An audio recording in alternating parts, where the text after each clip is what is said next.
ಆರಾಧನೆಯನ್ನು ನಾವು ಪ್ರಾರಂಭ ಮಾಡುವಂತವರಾಗೋಣ. ನಾನು ಯೆಹೋವನನ್ನು ಎಡೆಬಿಡದೆ ಕೊಂಡಾಡುವೆನು, ಆತನ ಸ್ತೋತ್ರವು ಯಾವಾಗಲೂ ನನ್ನ ಬಾಯಲ್ಲಿ ಇರುವುದು. ನನ್ನ ಮನಸ್ಸು ಯೆಹೋವನಲ್ಲಿ ಹಿಗ್ಗುತ್ತಿರುವುದು, ಇದನ್ನು ದೀನರು ಕೇಳಿ ಸಂತೋಷಿಸುವರು. ನನ್ನೊಡನೆ ಯೆಹೋವನನ್ನು ಕೊಂಡಾಡಿರಿ, ನಾವು ಒಟ್ಟಾಗಿ ಆತನ ಹೆಸರನ್ನು ಘನಪಡಿಸೋಣ. ನನ್ನೊಡನೆ ಯೆಹೋವನನ್ನು ಕೊಂಡಾಡಿರಿ, ನಾವು ಒಟ್ಟಾಗಿ. ಪಕ್ಕದಲ್ಲಿದ್ದಂಥವ್ರಿಗೆ ಹೇಳ್ರಿ, ನಾವು ಒಟ್ಟಾಗಿ ಕರ್ತನನ್ನು ಕೊಂಡಾಡುವಂತವರಾಗೋಣ. ಪ್ರಾರ್ಥನೆ ಮಾಡೋಣ.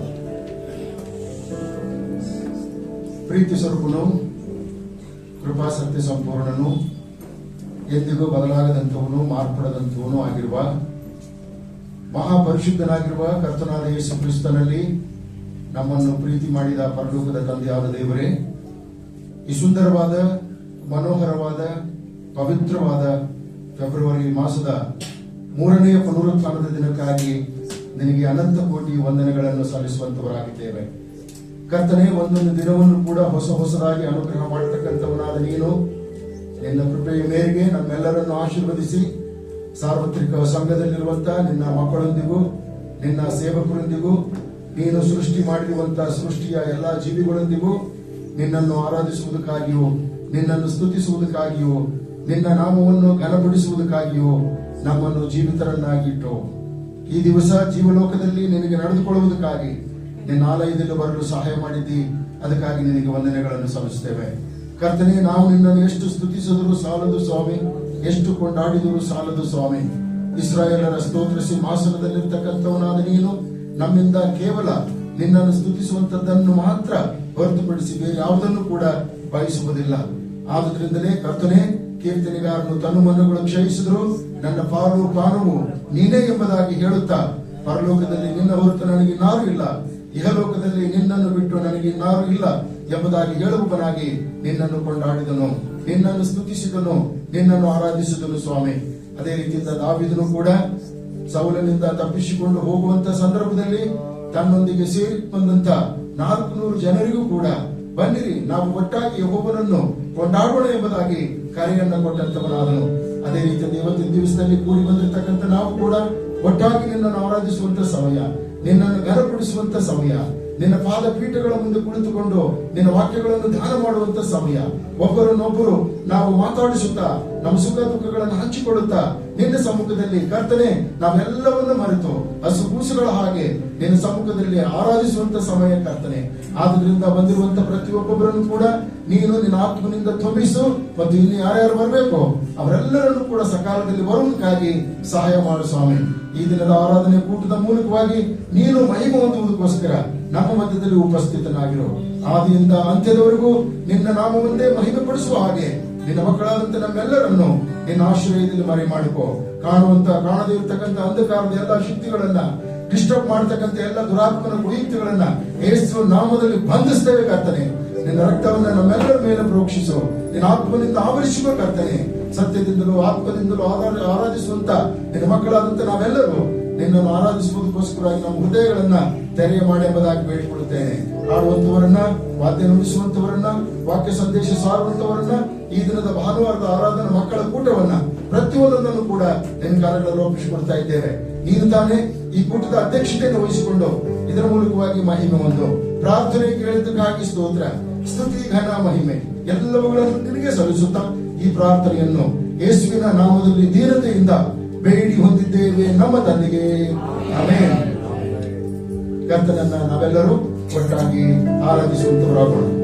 ಕೀರ್ತನೆಗಾರನು ಕೀರ್ತನೆಗಳಲ್ಲಿ ಹೀಗೆ ಹೇಳುತ್ತಾನೆ: ಪರಲೋಕದಲ್ಲಿ ನನಗೆ ನೀನಲ್ಲದೆ ಮತ್ತಾರು ಅವಶ್ಯ, ಇಹಲೋಕದಲ್ಲಿ ನೀನಲ್ಲದೆ ಇನ್ನಾರನ್ನು ಬಯಸುವುದಿಲ್ಲ.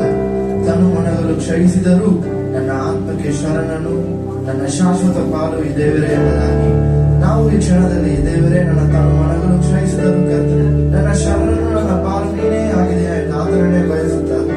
ಇಂದು ನಿನಗಾಗಿ ನಾ ಬೇಡಿ ಬಂದೆ, ನೀನೇ ನನ್ನ ಪ್ರಾಣವು ನಿನ್ನನ್ನೇ ಸ್ವಾಮಿ ಹಂಬಲಿಸಿದೆ ಎಂದು ನಮ್ಮನ್ನು ಒಪ್ಪಿಸಿಕೊಡುತ್ತಾರೆ.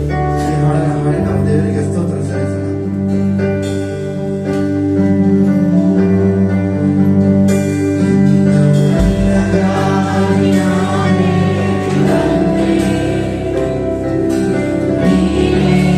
Yeah.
ಸುವಾರ್ತೆಯಲ್ಲಿ ನೋಡ್ತೇವೆ, ದೇವರು ಆತ್ಮಸ್ವರೂಪನಾಗಿದ್ದಾನೆ. ಆತನನ್ನು ಆರಾಧಿಸುವವರು ಆತ್ಮೀಯ ರೀತಿಯಲ್ಲಿ ಸತ್ಯಕ್ಕೆ ತಕ್ಕ ಹಾಗೆ ಆರಾಧಿಸಬೇಕೆಂದರೆ ನಾವು ದೇವರನ್ನು ಆತ್ಮದಿಂದಲೂ ಸತ್ಯದಿಂದಲೂ ಆರಾಧಿಸುವ ಹಾಗೆ ಆರಾಧಿಸುವ ಆತ್ಮಸ್ವರೂಪನ ಆನಂದ ಘೋಷಗಳನ್ನೇ ಎಂಬ ಹಾಡನ್ನು ಹಾಡಿ ನಾವು ದೇವರಿಗೆ ಸ್ತೋತ್ರ ಸಲ್ಲಿಸೋಣ.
ಕೀರ್ತನೆ 100ರಲ್ಲಿ ನಾವು ನೋಡುತ್ತೇವೆ, ಕೃತಜ್ಞತಾ ಸ್ತುತಿಯೊಡನೆ ಆತನ ಮಂದಿರ ದ್ವಾರಗಳಿಗೆ ಬನ್ನಿರಿ, ಕೀರ್ತನೆಯೊಡನೆ ಆತನ ಅಂಗಳಗಳಿಗೆ ಬನ್ನಿರಿ ಎಂಬುದಾಗಿ ದೇವರು ಮಾಡಿರುವಂತಹ ಎಲ್ಲ ಒಂದು ಉಪಕಾರಗಳನ್ನು ಸ್ಮರಿಸುತ್ತಾ ಆತನಿಗೆ ಕೃತಜ್ಞತಾ ಹೃದಯದಿಂದ ಈಗ ನಾವು ಹಾಡಿರುವಂತಹ 3 ಹಾಡುಗಳನ್ನು ನಾವು ಹಾಡುವಾಗ ದೇವರು ನಮ್ಮ ಜೀವಿತದಲ್ಲಿ ಮಾಡಿದಂತಹ ಎಲ್ಲ ಒಂದು ಮೇಲುಗಳನ್ನು ನೆನೆಸಿ ಆತನಿಗೆ ಸ್ತೋತ್ರವನ್ನು ಸಲ್ಲಿಸುವವರಾಗಿ ನಾವು ಹಾಡೋಣ.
ಆತನು ನಮಗೆ ನೀಡುವಂತ ರಕ್ಷಣೆ ನಾವು ಕೊಂಡಾಡುವ ಹಾಗೆ, ಆತನಿಗೆ ಮಹಿಮೆ ಸಲ್ಲಿಸುವ ಹಾಗೆ, ಮಹಿಮೆ ಸದ ಆತನಿಗೆ, ಯೇಸು ರಾಜನಿಗೆ ಎಂದುಗಾಗಲಿ.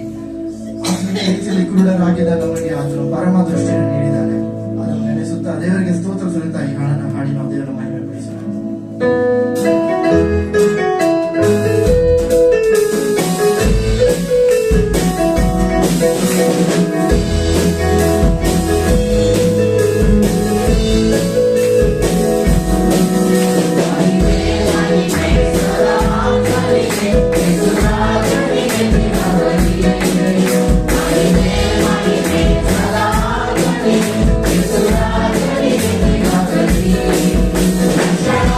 Yeah.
ದೇವರೇ ನೀನೊಬ್ಬನೇ ಕರ್ತನೆ ಸ್ವಲ್ಪ ಆರಾಧನೆಗೆ ನಾಯಕನಾಗಿದೆಯಾ, ನೀನೊಬ್ಬನೇ ಕರ್ತನೆ ಸ್ವಲ್ಪ ಆರಾಧನೆಗೆ ಯೋಗ್ಯನಾಗಿದೆಯಾ ಸ್ವಾಮಿ, ನೀನೊಬ್ಬನೇ ಕರ್ತನೆ ಸ್ವಲ್ಪ ನೀತಿವಂತನಾಗಿದೆಯಾ ಕರ್ತನೆ ಸ್ವಲ್ಪ ದೇವರೇ ನಿನ್ನ ಒಂದು ಪರಿಶುದ್ಧವಾದ ರಕ್ತದಿಂದ ಕರ್ತನೆ ನಮ್ಮನ್ನು ಸ್ವಾಮಿ ನೀತಿವಂತರಾಗಿಸಲಿಲ್ಲ ಕರ್ತನೆ ಸ್ವಲ್ಪ ಅದಕ್ಕಾಗಿ ನಿಮಗೆ ಸ್ತೋತ್ರ ಸಲ್ಲಿಸ್ತೇವೆ ಕರ್ತನೆ ಸ್ವಲ್ಪ ದೇವರೇ ನಿನ್ನ ಎರಡನೇ ಬರವಣಿಗೆ ಕರ್ತನೆ ಸ್ವಲ್ಪ ನಮ್ಮೆಲ್ಲರನ್ನು ಸಿದ್ಧ ಮಾಡುವುದು ಕರ್ತನೆ ಸ್ವಲ್ಪ ನಿನ್ನ ವಾಕ್ಯದ ದೆಸೆಯಿಂದ ರಾಜ ನಮ್ಮನ್ನು ಶುದ್ಧಿಪಡಿಸುವುದು ಒಪ್ಪಿಸಿಕೊಳ್ಳುತ್ತಾ ಕರ್ತನೆ ಸ್ವಲ್ಪ ದೇವರೇ ನೀನು ಕರ್ತನೆ ಈ ಆರಾಧನೆಯಲ್ಲಿ ಸ್ವಾಮಿ ಮಹಿಮೆ ಹೊಂದಿಕೊಂಡಿದೆ ಅಂತ ವಿಶ್ವಾಸಿಸುತ್ತಾ ಈ ಆರಾಧನೆ ಯೇಸು ಕ್ರಿಸ್ತನ ನಾಮದಲ್ಲಿ ನಿಮಗೆ ಸಮರ್ಪಿಸುತ್ತೇವೆ ತಂದೆಯ.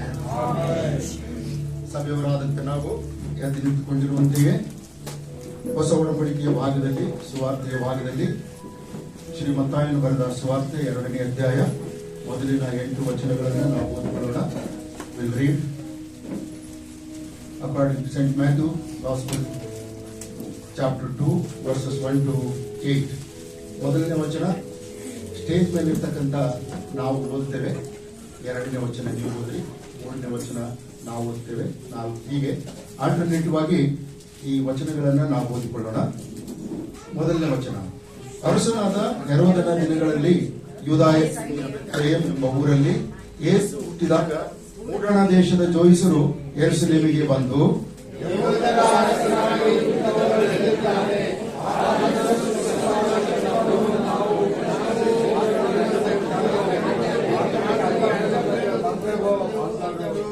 ಇದನ್ನು ಕೇಳಿ ಅರಸನಾದ ಹೆರೋದನು ಅವನ ಕೂಡ ಯೆರೂಸಲೇಮಿನವರೆಲ್ಲರೂ ಕಳವಳಪಟ್ಟರು.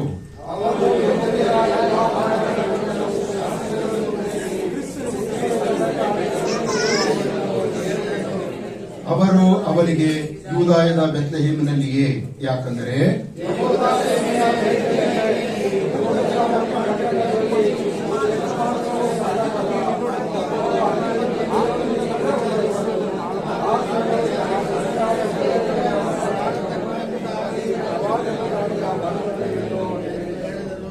ಆಗ ಹೆರೋದನು ಯಾರಿಗೂ ತಿಳಿಯದಂತೆ ಆ ಜೋಯಿಸರನ್ನು ಕರೆಸಿ ಆ ನಕ್ಷತ್ರವು ಕಾಣಿಸಿದ ಕಾಲವನ್ನು ಅವರ ಕಡೆಯಿಂದ ಚೆನ್ನಾಗಿ ತಿಳ್ಕೊಂಡು, ನೀವು ಹೋಗಿ ಆ ಕೂಸಿನ ವಿಷಯದಲ್ಲಿ ಚೆನ್ನಾಗಿ ವಿಚಾರಣೆ ಮಾಡಿ ಅದನ್ನು ಸಿಕ್ಕಿದ ಮೇಲೆ ನನಗೆ ತಿಳಿಸಿ, ನಾನು ಮರಳು ಅದಕ್ಕೆ ಅಡ್ಡ ಬೀಳಬೇಕು ಎಂದ ಮೇಲೆ ಅವರನ್ನು ಬೆತ್ಲೆಹೇಮಿಗೆ ಕಳುಹಿಸಿದನು.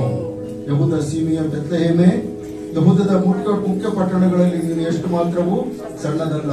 ಒಬ್ಬ ಅಧಿಪತಿ ನಿನ್ನೊಳಗಿಂದಲೇ ಹೊರಡುವನು, ಆತನು ನನ್ನ ಪ್ರಜೆಯಾದ ಇಸ್ರಾಯೇಲನ್ನು ಆಳತಕ್ಕವನು, ಆತನು ನನ್ನ ಪ್ರಜೆಯಾದ ದೇವಜನರನ್ನು ಆಳತಕ್ಕವನು. ಹಲ್ಲೆಲೂಯಾ. ದಯಮಾಡಿ ಕುಳಿತುಕೊಳ್ಳಿ ಮಕ್ಕಳು.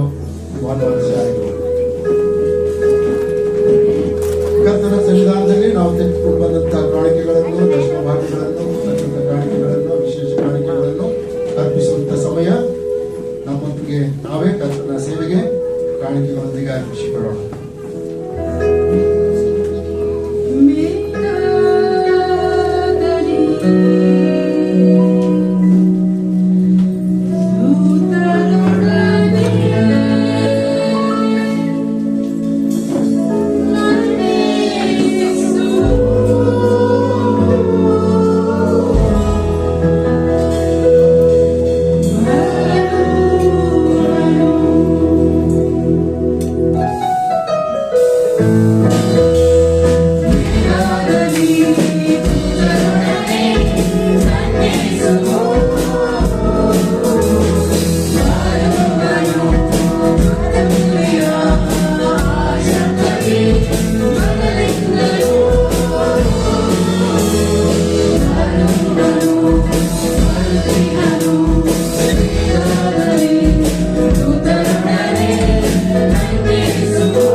ಈ ದಿನದ ಆರಾಧನೆಯಲ್ಲಿ ಹೊಸದಾಗಿ ಬಂದಂಥವರನ್ನು ನಾವು ಕರ್ತನಾದ ಯೇಸು ಕ್ರಿಸ್ತನ ನಾಮದಲ್ಲಿ ಪ್ರೀತಿಯಿಂದ ಸ್ವಾಗತಿಸುವಂತವರಾಗಿದ್ದೇವೆ. ಯಾರಾದರೂ ಹೊಸದಾಗಿ ಬಂದಿದ್ದರೆ those who come first time to the service ದಯಮಾಡಿ ಎದ್ದು ನಿಂತುಕೊಳ್ಬೇಕೆಂಬುದಾಗಿ ಪ್ರೀತಿಯಿಂದ ಕೇಳಿಕೊಳ್ತೇನೆ. ಸೊ ನಮ್ಮ ಪ್ರಿಯ ಸಹೋದರ ಸತೀಶ್ ಅವರ ಮಡದಿ ಫಸ್ಟ್ ಟೈಮ್ ಬಂದಿದ್ದಾರೆ. ಹೊಸದಾಗಿ ಮದುವೆಯಾಗಿ ದಾಂಪತ್ಯ ಜೀವಿತದಲ್ಲಿ ಪ್ರವೇಶಿಸಿರ್ತಕ್ಕಂಥ ದಂಪತಿ ಮೊದಲನೇ ಸಾರಿ ಚರ್ಚ್ನಲ್ಲಿ ಬಂದಿದ್ದಾರೆ. ನಾವೆಲ್ಲರೂ ಚಪ್ಪಾಳೆ ತಟ್ಟಿ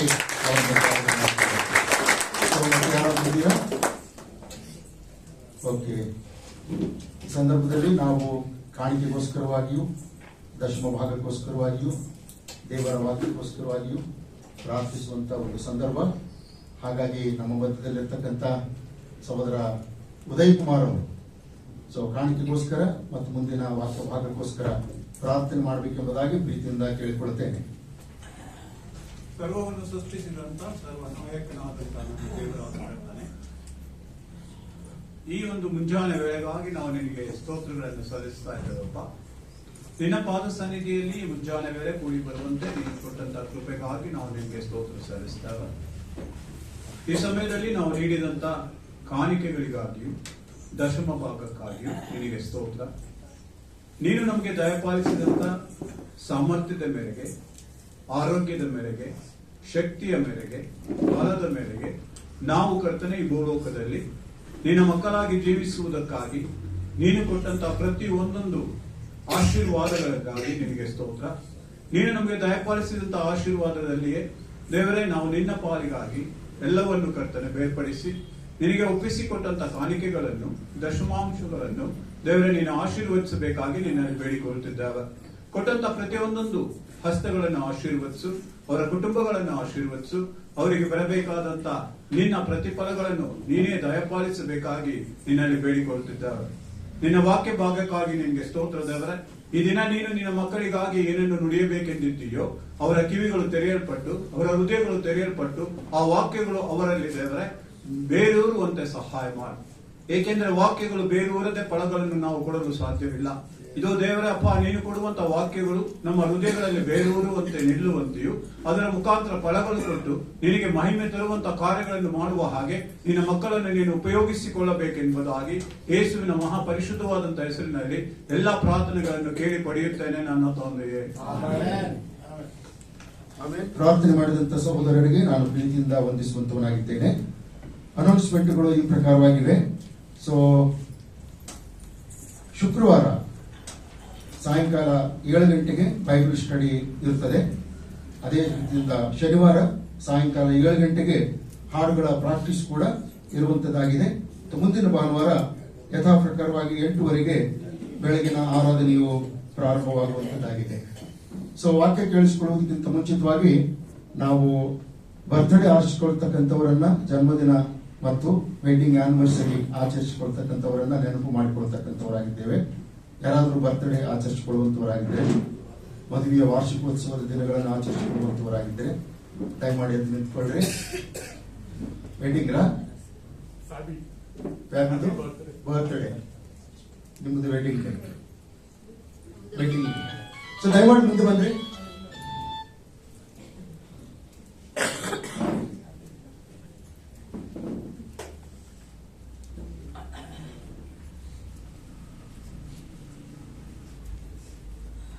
ವೆಡ್ಡಿಂಗ್ ಡೇ ಮತ್ತು ಬರ್ತ್ಡೇ ಆಚರಿಸಿಕೊಳ್ತಕ್ಕಂಥ ಈ ಕುಟುಂಬದವರನ್ನ ಮತ್ತು ಮಕ್ಕಳನ್ನ ನಾವು ಕರ್ತನ ಹಸ್ತಕ್ಕೆ ಒಪ್ಪಿಸಿಕೊಡುವಂತವರಾಗೋಣ.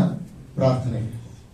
ಪರಿಶುದ್ಧನಾದ ತಂದೆಯಾದ ದೇವರೇ, ನಮ್ಮ ರಕ್ಷಕನಾದ ಯೇಸು ಕ್ರಿಸ್ತನಲ್ಲಿ ನಮ್ಮನ್ನು ಕನಿಕರಿಸಿದಾತನೆ. ಎಂಥ ಅದ್ಭುತ ಸ್ವಾಮಿ.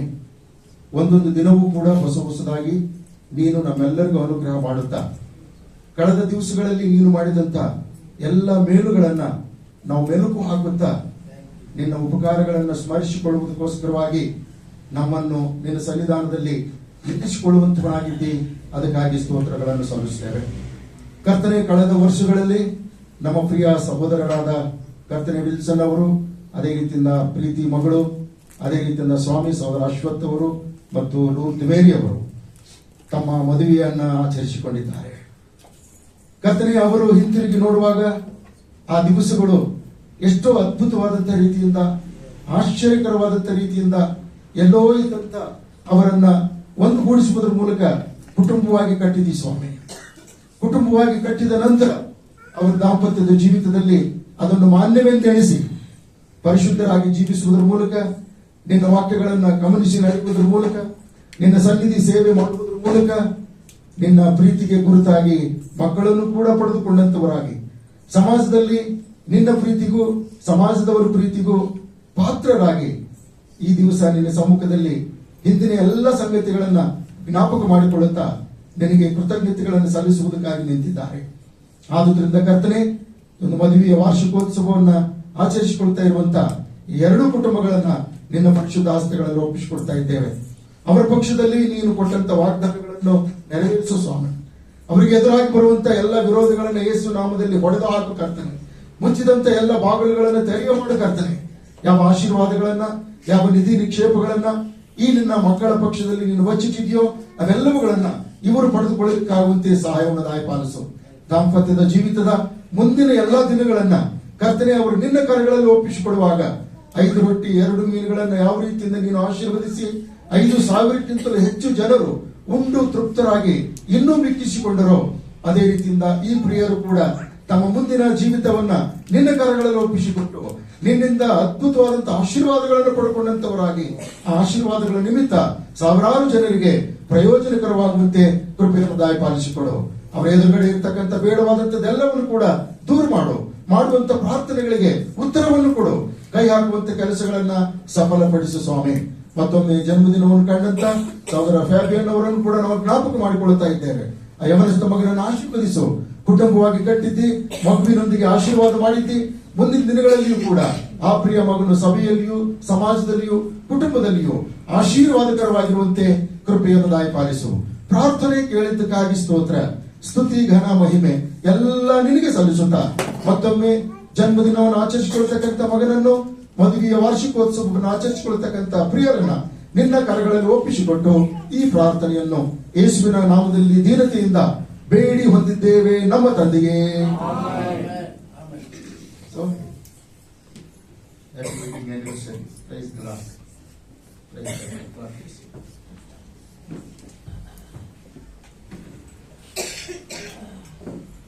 ಪ್ರಾರ್ಥನಾ ಮನವಿ ಇದೆ, ದಯಮಾಡಿ ಕೇಳಿಸಿಕೊಳ್ಳ್ರಿ. ಸಹೋದರಿ ಜಾನಕಿ ಅವರು ಆ ಪ್ರಾರ್ಥನೆ ಮಾಡಬೇಕೆಂಬುದಾಗಿ ಪ್ರೀತಿಯಿಂದ ಕೇಳಿಕೊಳ್ತಾ ಇದ್ದೇನೆ. ನಮ್ಮ ಸಭೆಯ ಸದಸ್ಯರಾದಂಥ ಶ್ರೀಮತಿ ಮೋನಿಕಾ ಅವರ ತಂದೆ ಶ್ರೀ ಗಂಗಾಧರ್ ಮೈಸೂರಲ್ಲಿರ್ತಾರೆ, ಕೆಸರಿಯಲ್ಲಿ ಅವರು ನಿಧನರಾಗಿದ್ದಾರೆ. ಸೊ ದೇವರು ಅವರ ಕುಟುಂಬಕ್ಕೆ ಸಾಂತ್ವನವನ್ನ, ಧೈರ್ಯವನ್ನ, ಆದರಣೆಯನ್ನ ಅನುಗ್ರಹ ಮಾಡುವಂತೆ ಸಹೋದರಿ ಜಾನಕಿ ಅವರು ಪ್ರಾರ್ಥನೆ ಮಾಡಬೇಕೆಂಬುದಾಗಿ ಪ್ರೀತಿಯಿಂದ ಕೇಳಿಕೊಳ್ತಾರೆ. ಪರಿಶುದ್ಧನು ಆಗಿರುವಂತಹ ಪರಲೋಕದ ತಂದೆಯಾದ ದೇವರೇ, ಅಪ್ಪ ನಿನ್ನ ನಾಮಕ್ಕೆ ಸ್ತೋತ್ರ ಉಂಟಾಗಲಿ ಕರ್ತನೆ. ಅಪ್ಪ ಈ ಬೆಳಗಿನ ಸಮಯಕ್ಕಾಗಿ ನಿಮಗೆ ಸ್ತೋತ್ರ ಸ್ವಾಮಿ. ಅಪ್ಪ ನಿನ್ನನ್ನು ಆರಾಧಿಸಿ ಸ್ತುತಿಸಿ ಕೊಂಡಾಡುವ ಹಾಗೆ ಕರ್ತನೆ ನಮ್ಮೆಲ್ಲರಿಗೂ ಕೊಟ್ಟಿರುವಂತಹ ಈ ಮಹಾಭಾಗ್ಯಕ್ಕಾಗಿ ನಿಮಗೆ ಸ್ತೋತ್ರ ಸಲ್ಲಿಸುತ್ತಾ ಇದ್ದೇವೆ ಸ್ವಾಮಿ. ಅಪ್ಪ ಈ ಸಮಯದಲ್ಲಿ ವಿಶೇಷವಾಗಿ ಕರ್ತನೆ ಮೈಸೂರಿನಲ್ಲಿರುವಂತಹ ಕರ್ತನೆ, ಹೌದು ಸ್ವಾಮಿ, ಅಪ್ಪ ಮೋನಿಕಾ ಅವರ ತಂದೆಯಾದ ಗಂಗಾಧರ್ ಅವರು ತೀರಿ ಹೋಗಿದ್ದಾರೆ ಸ್ವಾಮಿ. ಏಸಪ್ಪ ಅವರ ಕುಟುಂಬವನ್ನು ಸಂಪೂರ್ಣವಾಗಿ ನಿನ್ನ ಕರೆಗಳಲ್ಲಿ ಒಪ್ಪಿಸಿಕೊಡುತ್ತಾ ಇದ್ದೇನೆ ಕರ್ತನೆ. ಅಪ್ಪ ನೀನು ಸೃಷ್ಟಿಕರ್ತನಾದ ದೇವರು ಸ್ವಾಮಿ. ಹೌದು ಕರ್ತನೆ, ಈ ಲೋಕದಲ್ಲಿ ನಾವು ಹುಟ್ಟಿದ ಮೇಲೆ ಕರ್ತನೆ ಅಪ್ಪ ನಿನ್ನ ಚಿತ್ತವಿರುವ ಸಮಯದಲ್ಲಿ ಕರ್ತನೆ ನಿನ್ನ ಮಕ್ಕಳನ್ನು ಕರ್ತನೆ ನಿನ್ನ ಪರಲೋಕ ಸ್ಥಳಕ್ಕೆ ಕರ್ತನೆ ನೀನು ಸೇರಿಸಿಕೊಳ್ಳುವಾತನಾಗಿದೆ. ಅದಕ್ಕಾಗಿ ನಿನಗೆ ಸ್ತೋತ್ರ ಸ್ತೋತ್ರ ಸ್ತೋತ್ರ ಉಂಟಾಗಲಿ ಕರ್ತನೆ. ಆಕಾಶ ನಿನ್ಗೆ ಸಿಂಹಾಸನ, ಭೂಮಿ ನಿನ್ಗೆ ಪಾದಪೀಠವಾಗಿದೆ ಕರ್ತನೆ. ಭೂಮಿಯು ಅದರಲ್ಲಿರುವುದೆಲ್ಲವೂ ನನ್ನದೇ, ಭೂ ನಿವಾಸಿಗಳು ಯೆಹೋವನವರೇ ಎಂಬುದಾಗಿ ನಾವು ಸತ್ಯವೇದದಲ್ಲಿ ನೋಡುತ್ತಾ ಇದ್ದೇವೆ ಕರ್ತನೆ. ಹೌದು ಕರ್ತನೆ, ಯೆಶಾಯ 66ನೇ 13ನೇ ವಚನ ಹೇಳುತ್ತದೆ, ಅಪ್ಪ ಒಬ್ಬ ತಾಯಿ ತನ್ನ ಮಗನನ್ನು ಸಂತೈಸುವ ಪ್ರಕಾರ ನಾನು ನಿಮ್ಮನ್ನು ಸಂತೈಸುವೇನು ಎಂಬುದಾಗಿ ವಾಗ್ದಾನ ಮಾಡಿದೆ. ಸ್ತೋತ್ರ ಕರ್ತನೆ. ಈ ವಾಗ್ದಾನ ವಚನವನ್ನು ಕರ್ತನೆ ಅಪ್ಪ ಪ್ರಿಯ ಸಹೋದರರನ್ನು ಕಳೆದುಕೊಂಡಿರುವಂತಹ ಕುಟುಂಬದವರೆಲ್ಲರಿಗೂ ನೀನೇ ಸಾಂತ್ವನ ಮಾಡಬೇಕೆಂಬುದಾಗಿ ಬೇಡಿಕೊಳ್ಳುತ್ತಾ ಇದ್ದೇವೆ ಅಪ್ಪ. ಆಧರಿಸಬೇಕೆಂಬುದಾಗಿ ಬೇಡಿಕೊಳ್ಳುತ್ತಾ ಇದ್ದೇವೆ ಸ್ವಾಮಿ. ನೀನೊಬ್ಬನೇ ಸಮಾಧಾನಕ್ಕೆ ಪ್ರಭುವಾಗಿದ್ದೆ. ನಿನ್ಗೆ ಸ್ತೋತ್ರ ಸ್ತೋತ್ರ ಸ್ತೋತ್ರ ಸ್ತೋತ್ರ ಉಂಟಾಗಲಿ ಕರ್ತನೆ. ಅಪ್ಪ ಅವರ ಹೆಂಡತಿಯನ್ನು ನೀನು ಮುಟ್ಟು ಕರ್ತನೆ ಮಕ್ಕಳನ್ನು ನೀನು ಮುಟ್ಟು ಕರ್ತನೆ, ಕುಟುಂಬದವರನ್ನು ನೀನು ಮುಟ್ಟು ಸ್ವಾಮಿ. ಹೌದು ಕರ್ತನೆ, ಅವರೆಲ್ಲರ ಹೃದಯದಲ್ಲಿ ನೀನು ಕಾರ್ಯ ಮಾಡು ಕರ್ತನೆ. ಸ್ತೋತ್ರ ಸ್ವಾಮಿ. ಸಮಾಧಾನವನ್ನು ಕೊಡುವುದಕ್ಕಾಗಿ ನಿಮಗೆ ಸ್ತೋತ್ರ ಸ್ವಾಮಿ. ಹೌದು, ಯೋಹಾನ 14:27 ವಚನದಲ್ಲಿ ಹೇಳಿದೆ ಕರ್ತನೆ, ಶಾಂತಿಯನ್ನು ನಿಮಗೆ ಬಿಟ್ಟು ಹೋಗುತ್ತೇನೆ, ನನ್ನಲ್ಲಿರುವಂತಹ ಶಾಂತಿಯನ್ನು ನಾನು ನಿಮಗೆ ಕೊಡುತ್ತೇನೆ ಎಂಬುದಾಗಿ ವಾಗ್ದಾನ ಮಾಡಿದೆ ಸ್ವಾಮಿ. ಈ ವಾಗ್ದಾನ ವಚನವನ್ನು ಆ ಕುಟುಂಬದವರ ಜೀವಿತದಲ್ಲಿ ನೆರವೇರಿಸಬೇಕೆಂಬುದಾಗಿ ಬೇಡಿಕೊಳ್ಳುತ್ತಾ ಇದ್ದೇವೆ ಸ್ವಾಮಿ. ಹೌದು ಕರ್ತನೆ, ನೀನು ಸಂತೈಸುತ್ತೀಯ, ಅದಕ್ಕಾಗಿ ನಿಮ್ಗೆ ಸ್ತೋತ್ರಪ್ಪ. ನಾವು ಸಭೆಯವರಾಗಿ ಕರ್ತನೆ ಎಲ್ಲರೂ ಈ ಕಾರ್ಯಕ್ಕಾಗಿ ಪ್ರಾರ್ಥನೆ ಮಾಡುವ ಹಾಗೆ ಕೊಟ್ಟ ಮಹಾ ಕೃಪೆಗಾಗಿ ಸ್ತೋತ್ರ ಸ್ವಾಮಿ. ಎಲ್ಲ ಕಾರ್ಯಗಳನ್ನು ನಿನ್ನ ಕರೆಗಳನ್ನು ಒಪ್ಪಿಸಿಕೊಡುತ್ತಾ ಸ್ತುತಿ ಘನ ಮಹಿಮೆ ಎಲ್ಲ ನೀನೊಬ್ಬನಿಗೆ ಸಲ್ಲಿಸುತ್ತಾ ಯೇಸುವಿನ ನಾಮದ ಮೂಲಕ ಬೇಡಿ ಬಂದಿದ್ದೇವೆ ನನ್ನ ಒಳ್ಳೆಯ ತಂದೆ. ಆಮೆನ್. ಸಮುವೇಲನು ಬರೆದ ಮೊದಲನೇ ಪುಸ್ತಕ 3ನೇ ಅಧ್ಯಾಯ. The book of 1 Samuel chapter 3 verse 1. ದಯಮಾಡಿ ಯಾರಿಗೆ ಸಿಗ್ತದವರು ವಚನ 1 ಓದಬೇಕೆಂಬುದಾಗಿ ಪ್ರೀತಿಯಿಂದ ಕೇಳಿಕೊಳ್ಳುತ್ತೇನೆ. ಬಾಲಕನಾದ ಸಮುವೇಲನು ಏಲಿಯ ಕೈ ಕೆಳಗಿದ್ದು ಕೈ ಕೆಳಗಿದ್ದುಕೊಂಡು ಯೆಹೋವನ ಸೇವೆ ಮಾಡುತ್ತಿದ್ದನಷ್ಟೇ. ಆ ಕಾಲದಲ್ಲಿ ದೈವೋಕ್ತಿಗಳು ವಿರಳವಾಗಿದ್ದವು. ದೇವದರ್ಶನಗಳು ಅಪರೂಪವಾಗಿದ್ದವು. ಒಂದು ಕಾಲ ಇತ್ತು ದೈವೋಕ್ತಿಗಳೇ ಇರಲಿಲ್ಲ. ಒಂದು ಕಾಲ ಇತ್ತು ದೇವರು ಯಾರಿಗೂ ದರ್ಶನನೇ ಕೊಡ್ತಾ ಇರಲಿಲ್ಲ. ಆದ್ರೆ ಈ ದಿವಸಗಳಲ್ಲಿ ಅದೇ 3ನೇ ಅಧ್ಯಾಯ 20ನೇ ವಚನದಲ್ಲಿ ನೋಡ್ತೇವೆ. ಏನಂತ ಹೇಳಿದ್ರೆ, ಯೆಹೋವನು ಅವನನ್ನು ತನ್ನ ಪ್ರವಾದಿಯನ್ನಾಗಿ ನೇಮಿಸಿಕೊಂಡದ್ದು ತಾನು ಅವನಿಂದ ಯೆಹೋವನು ಶಿಲೋವಿನಲ್ಲಿ ದರ್ಶನ ಕೊಡುವುದಕ್ಕೆ ಪ್ರಾರಂಭಿಸಿ ತನ್ನ ವಾಕ್ಯದಿಂದ ಸಮುವೇಲನಿಗೆ ಪ್ರಕಟಿಸಿಕೊಳ್ಳುತ್ತಾ ಬಂದನು. ಈ ದಿವಸಗಳಲ್ಲಿ ಕೂಡ ದೇವರು ತನ್ನ ವಾಕ್ಯದ ಮೂಲಕ, ತನ್ನ ದರ್ಶನದ ಮೂಲಕ ನಮ್ಮೆಲ್ಲರಿಗೂ ಪ್ರಕಟಪಡಿಸಿಕೊಳ್ಳುತ್ತಾ ಬರ್ತಾ ಇದ್ದಾನೆ. ಹಲ್ಲೆಲೂಯಾ. ನಮ್ಮ ಕೈಗಳಲ್ಲಿ ಸತ್ಯವೇದಗಳನ್ನು ಎತ್ತುಕೊಳ್ಳೋಣ. Bible chorus. ಉತ್ತಮ ಪುಸ್ತಕ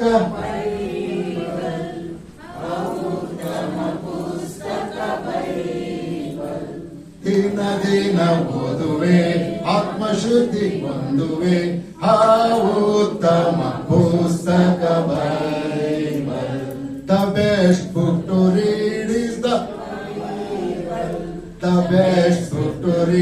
is the Bible. If you read it every day, it will help you on the way. Oh, the best book to read is the Bible. ಪಕ್ಕದವ್ರಿಗೆ ಹೇಳ್ರಿ, ದ ಬೆಸ್ಟ್ ಬುಕ್ ಅಂದ್ರೆ Bible ಅಂತ ಹೇಳಿ.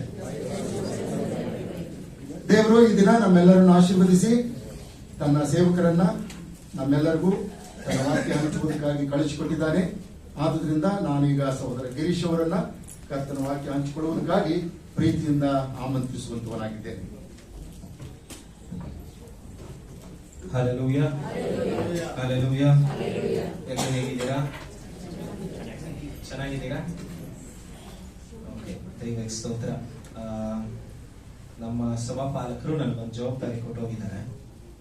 ಅದು last ಅಲ್ಲಿ ಹೇಳಿದ್ರು, ಅವ್ರು ಹೋಗ್ಬೇಕಾದ್ರೆ ಅರ್ಜೆಂಟ್ ಅಲ್ಲಿ ಹೇಳ್ಬಿಟ್ಟು ಗಿರೀಶ್ ಇದನ್ನ ಮಾಡ್ಬಿಡ್ರಿ ಅಂತ ಹೇಳಿ. ಏನಂತ ಹೇಳಿದ್ರೆ, ನಮ್ಮೆಲ್ಲರಿಗೂ ಗೊತ್ತಿರೋ ಹಾಗೆ ನಮ್ಮ ನಾಸಿರಿನ್ ಸಭೆಯಲ್ಲಿ ನಾವು ಈಸ್ಟರ್ ಆಫರಿಂಗ್ ನ ಕಲೆಕ್ಟ್ ಮಾಡ್ತೀವಿ. ಪ್ರತಿ ವರ್ಷ ಈಸ್ಟರ್ ಆಫರಿಂಗ್ ನ ಕಲೆಕ್ಟ್ ಮಾಡ್ತೀವಿ. ಅದನ್ನ ವರ್ಲ್ಡ್ ಎವಾಂಜಲಿಸಂ ಫಂಡ್ ಅಂತ ಕರಿತೀವಿ. ಆಯ್ತಾ? ಇದನ್ನ ಏನಕ್ಕೆ ಮಾಡ್ತೀವಿ ಅಂತ ಹೇಳಿದ್ರೆ, ಮುಖ್ಯವಾಗಿ ಇದನ್ನ 75 ವರ್ಷಗಳಿಂದ ಮಾಡ್ಕೊಂಡು ಬರ್ತಾ ಇದೀವಿ. ನಾಸಿರಿನ್ ಸಭೆಯಲ್ಲಿ ಇದನ್ನ 75 ವರ್ಷಗಳಿಂದ ಮಾಡ್ಕೊಂಡು ಬರ್ತಾ ಇದೀವಿ. ಇದರಿಂದ ನಾಸಿರಿನ್ ಸಭೆಯಲ್ಲಿ 160 ಜಾಗಗಳಿಗೆ ಸಹಾಯ ಆಗುತ್ತೆ. ಈ ಸರಿ ನಮ್ಮ ನಾಸಿರಿನ್ ಚರ್ಚ್ ಅವರು ಕಲೆಕ್ಟ್ ಮಾಡುವಂತ ಈ ಒಂದು ಈಸ್ಟರ್ ಆಫರಿಂಗ್ ಇಂದ 160 ಪ್ರೋಗ್ರಾಮ್ಸ್ ಅನ್ನ ಮಾಡ್ಬೇಕಂತ ಹೇಳಿ ನಿಶ್ಚಯ ಮಾಡ್ಕೊಂಡಿದ್ದಾರೆ. ಅದರಲ್ಲಿ ಮುಖ್ಯವಾಗಿ ಇರುವಂತ ಕೆಲವೊಂದು ವಿಷಯಗಳು ಏನಂತ ಹೇಳಿದ್ರೆ, ಮಿಷನರಿ ಸಪೋರ್ಟ್. ಅನೇಕ ಜನ ಮಿಷನರಿಗಳನ್ನ ನಾಸಿರಿನ್ ಸಭೆಯ ಮೂಲಕ ಸುವಾರ್ತೆ ಸಾರಲಿಕ್ಕೆ ಕಳಿಸ್ಲಿಕ್ಕೆ. ಎರಡನೇದು, ಹೊಸ ಚರ್ಚಸ್ ಗಳನ್ನ ಸ್ಥಾಪನೆ ಮಾಡ್ಲಿಕ್ಕೆ, ಹೊಸ ಸಭೆಗಳನ್ನ ಸ್ಥಾಪನೆ ಮಾಡ್ಲಿಕ್ಕೆ. ಮೂರನೇದು, ಅನೇಕ ಜನ ಸೇವಕರನ್ನ ತಯಾರು ಮಾಡ್ಲಿಕ್ಕೆ, ಪಾಸ್ಟರ್ಸ್ ಟ್ರೈನಿಂಗ್ ಆಗಿರ್ಬೋದು, ಮತ್ತೆ ಬೈಬಲ್ ಕಾಲೇಜಸ್ ಅಲ್ಲಿ ಆಗಿರ್ಬೋದು, ನಮ್ಮ ನಾಸಿರಿನ್ ವಿದ್ಯಾರ್ಥಿಗಳೆಲ್ಲ ಓದ್ತಾ ಇದ್ದಾರೋ ಅವರಿಗೆ ಸಪೋರ್ಟ್ ಮಾಡ್ಲಿಕ್ಕೆ. ಅದೇ ರೀತಿ 90 ಭಾಷೆಗಳ ಒಂದು ಎಜುಕೇಶನ್ ಅನ್ನ ಮಕ್ಕಳಿಗೆ ಕೊಡ್ಬೇಕು, ಮಕ್ಕಳಿಗೆ ಮತ್ತೆ ಸಭಿಕರಿಗೆ. ನಿಮ್ಗೆ ಗೊತ್ತಾ, 90 ಲ್ಯಾಂಗ್ವೇಜಸ್ ಗಳನ್ನ ಪ್ರಿಪೇರ್ ಮಾಡ್ತಾ ಇದ್ದಾರೆ. ಏನಕ್ಕೆ? ನಮ್ಮ ಕ್ರಿಶ್ಚಿಯನ್ ಎಜುಕೇಶನ್ ಅನ್ನ ಎಲ್ಲ ಸಭೆಗಳಲ್ಲಿ ಮತ್ತೆ ಎಲ್ಲ ಒಂದು ನಮ್ಮ ಸೆಂಟರ್ಸ್ ಗಳಲ್ಲಿ ಕೊಡಬೇಕು ಅಂತ ಹೇಳಿ. ಕೊನೆಯದಾಗಿ ನಮ್ಮ ಎಲ್ಲ ಲೋಕಲ್ ಸಭೆಗಳನ್ನ, ಸ್ಥಳೀಯ ಸಭೆಗಳನ್ನ ಬಲಪಡಿಸಲಿಕ್ಕೆ ಈ ಕಾಣಿಕೆಗಳು ಉಪಯೋಗ ಆಗುತ್ತೆ. ಹಾಗಾಗಿ ಎಲ್ಲಾ ಕುಟುಂಬಗಳಿಂದ ಒಬ್ಬೊಬ್ರು ಎದ್ದು ನಿಂತ್ಕೊಳ್ಳೋದಾದ್ರೆ ಟೈಟಸ್ ಅಣ್ಣ ಬಂದು ನಿಮ್ಗೆ ಆ ಒಂದು ಈಸ್ಟರ್ ಆಫರಿಂಗ್ ಬಾಕ್ಸಸ್ ಅನ್ನ ಕೊಡ್ತಾರೆ. ಇದನ್ನ ತೆಗೆದುಕೊಳ್ಳ್ರಿ. ಇದನ್ನ ನಾವು ಈಸ್ಟರ್ ಅಂದು ಅಂದ್ರೆ ಏಪ್ರಿಲ್ 5ನೇ ತಾರೀಕಂದು ಇದನ್ನ ನೀವು ಸಭೆಗೆ ತಂದು ಇದನ್ನ ಸಮರ್ಪಿಸಬೇಕಾಗಿ ನಿಮ್ಮಲ್ಲಿ ಕೇಳಿಕೊಳ್ತೇನೆ. ಎಲ್ಲಾ ಕುಟುಂಬಗಳಿಂದ ಒಬ್ಬೊಬ್ರು ಎದ್ದು ನಿಂತ್ಕೊಳ್ರಿ.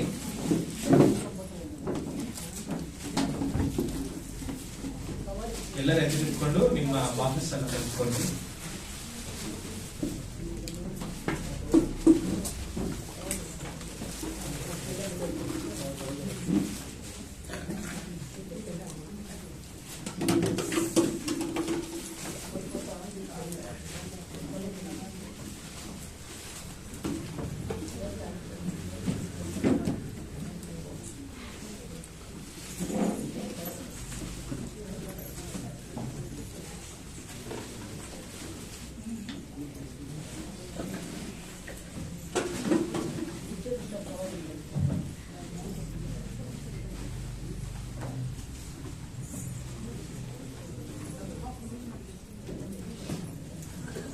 ಎಲ್ಲರಿಗೂ ಸಿಗ್ತಾ? ಎಲ್ಲ ಕುಟುಂಬಕ್ಕೂ ಸಿಗ್ತಾ?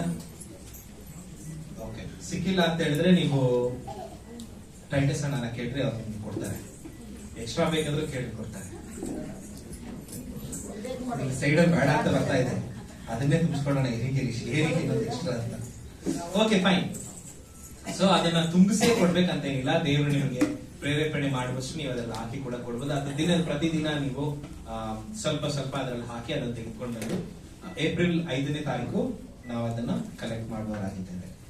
ಓಕೆ, ಈಗಾಗಲೇ ನಾವು ಆರಾಧನೆ ಮಾಡಿದ್ದೇವೆ ಅಲ್ವಾ, ಪ್ರಾರ್ಥನೆಗಳನ್ನ ಮಾಡಿದ್ದೇವೆ, ಅನೇಕರಿಗೆ ಪ್ರಾರ್ಥನೆ ಮಾಡಿದ್ದೇವೆ. ಮತ್ತೆ ಈಗ ದೇವರ ವಾಕ್ಯವನ್ನ ಕೇಳಲಿಕ್ಕೆ ಹೋಗ್ತಾ ಇದ್ದೀವಿ. ಎಷ್ಟು ಜನ ಸಿದ್ಧರಾಗಿದ್ದೀರಾ ದೇವರ ವಾಕ್ಯ ಕೇಳಿ? ಸ್ವಲ್ಪ ಜನಕ್ಕೆ ದೇವರ ವಾಕ್ಯ ಅಂದ ತಕ್ಷಣನೇ ನಾವು ಮನಸ್ಸಿನಲ್ಲಿ ಬರುವಂತ ಕಾರ್ಯ ಏನ್ ಬರ್ತದ್ರಿ ಮನಸ್ಸಿಗೆ? ದೇವ್ರ ವಾಕ್ಯ ಅಂತ ಹೇಳಿದ ತಕ್ಷಣ ಏನು ಬರಲ್ವಾ? ಇಲ್ಲ ಮುಗ್ದ್ರೆ ಸಾಕು ಅಂತ ಬರ್ತದ? ಇಲ್ವಾ? ಫಸ್ಟ್ 1 hour ಓಕೆ, ಮುಗಿದ್ರೆ ಸಾಕು ಅಂತ ಬರಲ್ವಾ? ಸೊ ಇವತ್ತು ನಾನು ಒಂದು 6-7 ಪೇಜ್ ಬರ್ಕೊಂಡ್ ಬಂದಿದ್ದೀನಿ. ಓಕೆ, 6-7 ಪೇಜ್, ಅಟ್ಲೀಸ್ಟ್ ಒಂದು 1.5 hour. ಓಕೆ, ಪಾಪ ಕಷ್ಟದಲ್ಲಿ ಓಕೆ ಅಂತ ಅವ್ರೆ ಎಲ್ಲರೂ. ನಿಮ್ ಪಕ್ಕದಲ್ಲಿರೋ ಹೇಳ್ರಿ, ವಾಕ್ಯ ಕೇಳಕ್ ರೆಡಿನಾ? ಕೇಳಿದ್ರ? ಸ್ವಲ್ಪ ಜನ ಮನ್ಸಲ್ಲಿ ರೆಡಿ, ಬಟ್ ಇವ್ರೇನೋ 7 ಪೇಜ್ 8 ಪೇಜ್ ಅಂತ ಅವ್ರೆ. ಮುಂಚೆನೆ ಟೈಮ್ ಕೇಳಿದ್ರೆ ಯಾರು ಹೇಳಂಗಿಲ್ಲ, ನಾವು ಹೇಳೋ ಹೊತ್ತಿಗೆ ಆಟೋಮೆಟಿಕ್ ಕೂತ್ಕೊಂಡು ಕೇಳ್ತೀವಿ. ಓ ಹಂಗೆ. ಓಕೆ, ಸರಿ. ಇವತ್ತು ನಾವು ಈಗಾಗಲೇ ಆ ವೇದ ಭಾಗ ನಾವು ಓದಿದ್ದೀವಿ. ಎಲ್ಲರೂ ತೆಗೆದುಕೊಂಡ್ರೆ ಮತ್ತಾಯ ಬರೆದ ಸುವಾರ್ತೆ 2ನೇ ಅಧ್ಯಾಯ, ಅದರ 1ರಿಂದ 8 ವಚನಗಳು ಈಗಾಗಲೇ ನಾವು ಓದಿದ್ದೀವಿ. ಈ ವಚನಗಳನ್ನ ನೀವು ಗಮನಿಸಿದ್ರೆ ಅಲ್ವಾ, ಈ ವಚನಗಳನ್ನ ನೀವು ಗಮನಿಸಿದ್ರೆ, ಇದನ್ನ ನಾವು ಯಾವಾಗ ಜಾಸ್ತಿ ಪ್ರಸಂಗ ಕೇಳ್ತೀವಿ? ಈ ವಚನಗಳನ್ನ ಕ್ರಿಸ್ಮಸ್ ಟೈಮ್ ಅಲ್ಲಿ. ಮತ್ತೆ ನಾನು ಏನಕ್ಕೆ ಇವಾಗ ಇದನ್ನ ಎತ್ಕೊಂಡ್ ಬಂದಿದ್ದೇನೆ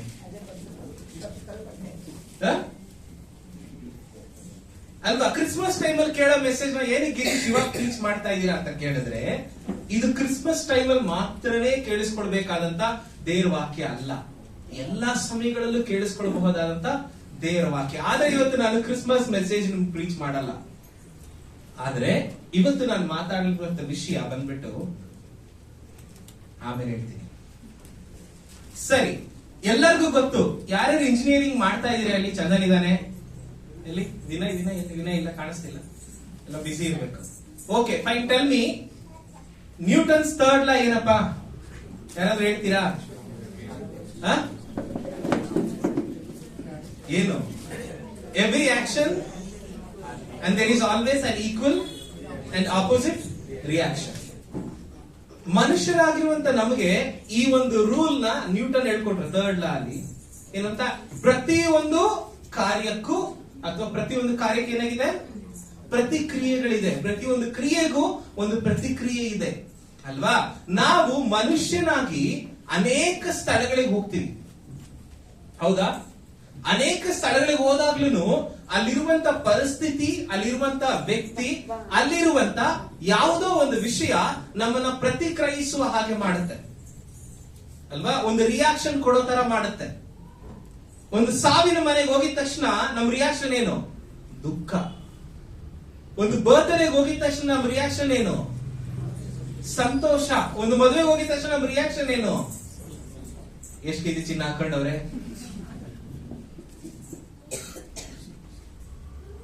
ಅದೇ ತರ ಒಂದು ಯಾವ್ದೋ ಒಂದು ಸಂತೋಷದ ವಿಷಯಕ್ಕೆ ಹೋದಾಗ ನಮ್ಮ ರಿಯಾಕ್ಷನ್ ಸಂತೋಷವಾಗಿರುತ್ತೆ. ಅದು ಕೂಡ ನಮ್ಮ ಆಪೋಸಿಟ್ ಅಲ್ಲಿ ಇರುವಂತ ವ್ಯಕ್ತಿ ಮೇಲೆ ಡಿಪೆಂಡ್ ಆಗಿರುತ್ತೆ ಅಲ್ವಾ? ಯೋಚನೆ ಮಾಡಿ ನೋಡ್ರಿ, ಒಬ್ಬ ವ್ಯಕ್ತಿ ನಿಮ್ ಮೇಲೆ ತುಂಬಾ ನಿಮ್ ಮೇಲೆ ನಮ್ಮ ಕುಟುಂಬದ, ಫಾರ್ ಎಕ್ಸಾಂಪಲ್ ನಮ್ಮ ಕುಟುಂಬದಲ್ಲಿ ನಮ್ಮ ಮೇಲೆ ಎಲ್ಲಾರ ಹತ್ರ ಹೋಗಿ ಕೆಟ್ಟದ್ದು ಹೇಳ್ಕೊಂಡ್ ಬಂದ್ಬಿಟ್ಟಿದ್ದಾರೆ. ಆ ವ್ಯಕ್ತಿನ ನೋಡಿದ ತಕ್ಷಣ ಸಂತೋಷವಾಗಿ ಹೋ ಚೆನ್ನಾಗಿದ್ಯಾ ಅಂತ ಹಗ್ ಮಾಡ್ತೀವ ನಾವು. What is our reaction? ಏನ್ ಮಾಡ್ತೀವಿ?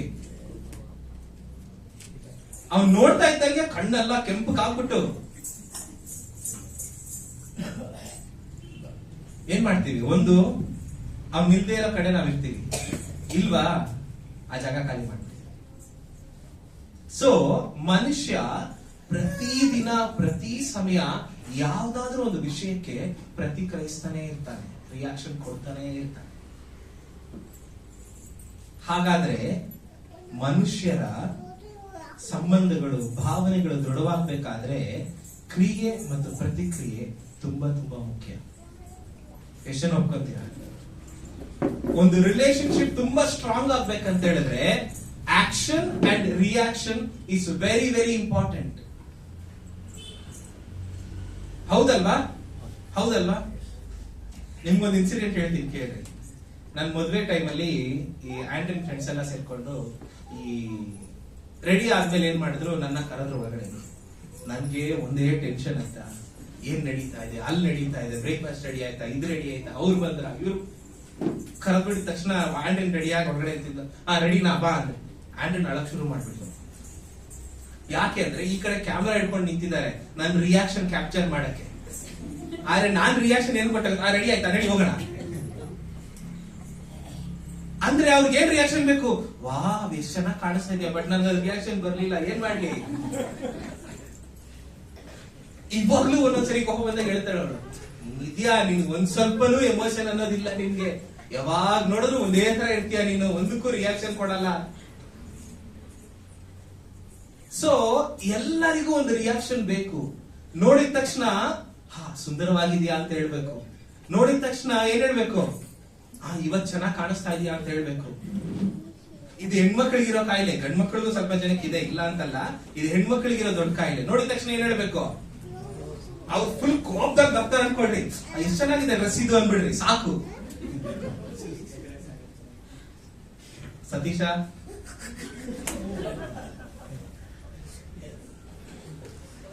ಅಲ್ವಾ? ನನ್ಗೆ ಅಟ್ಲೀಸ್ಟ್ ಒಂದ್ ಸ್ವಲ್ಪ ದಿನ ಎಕ್ಸ್ಪೀರಿಯನ್ಸ್ ಇದೆ, ಕಲ್ತ್ಕೊಂಡು.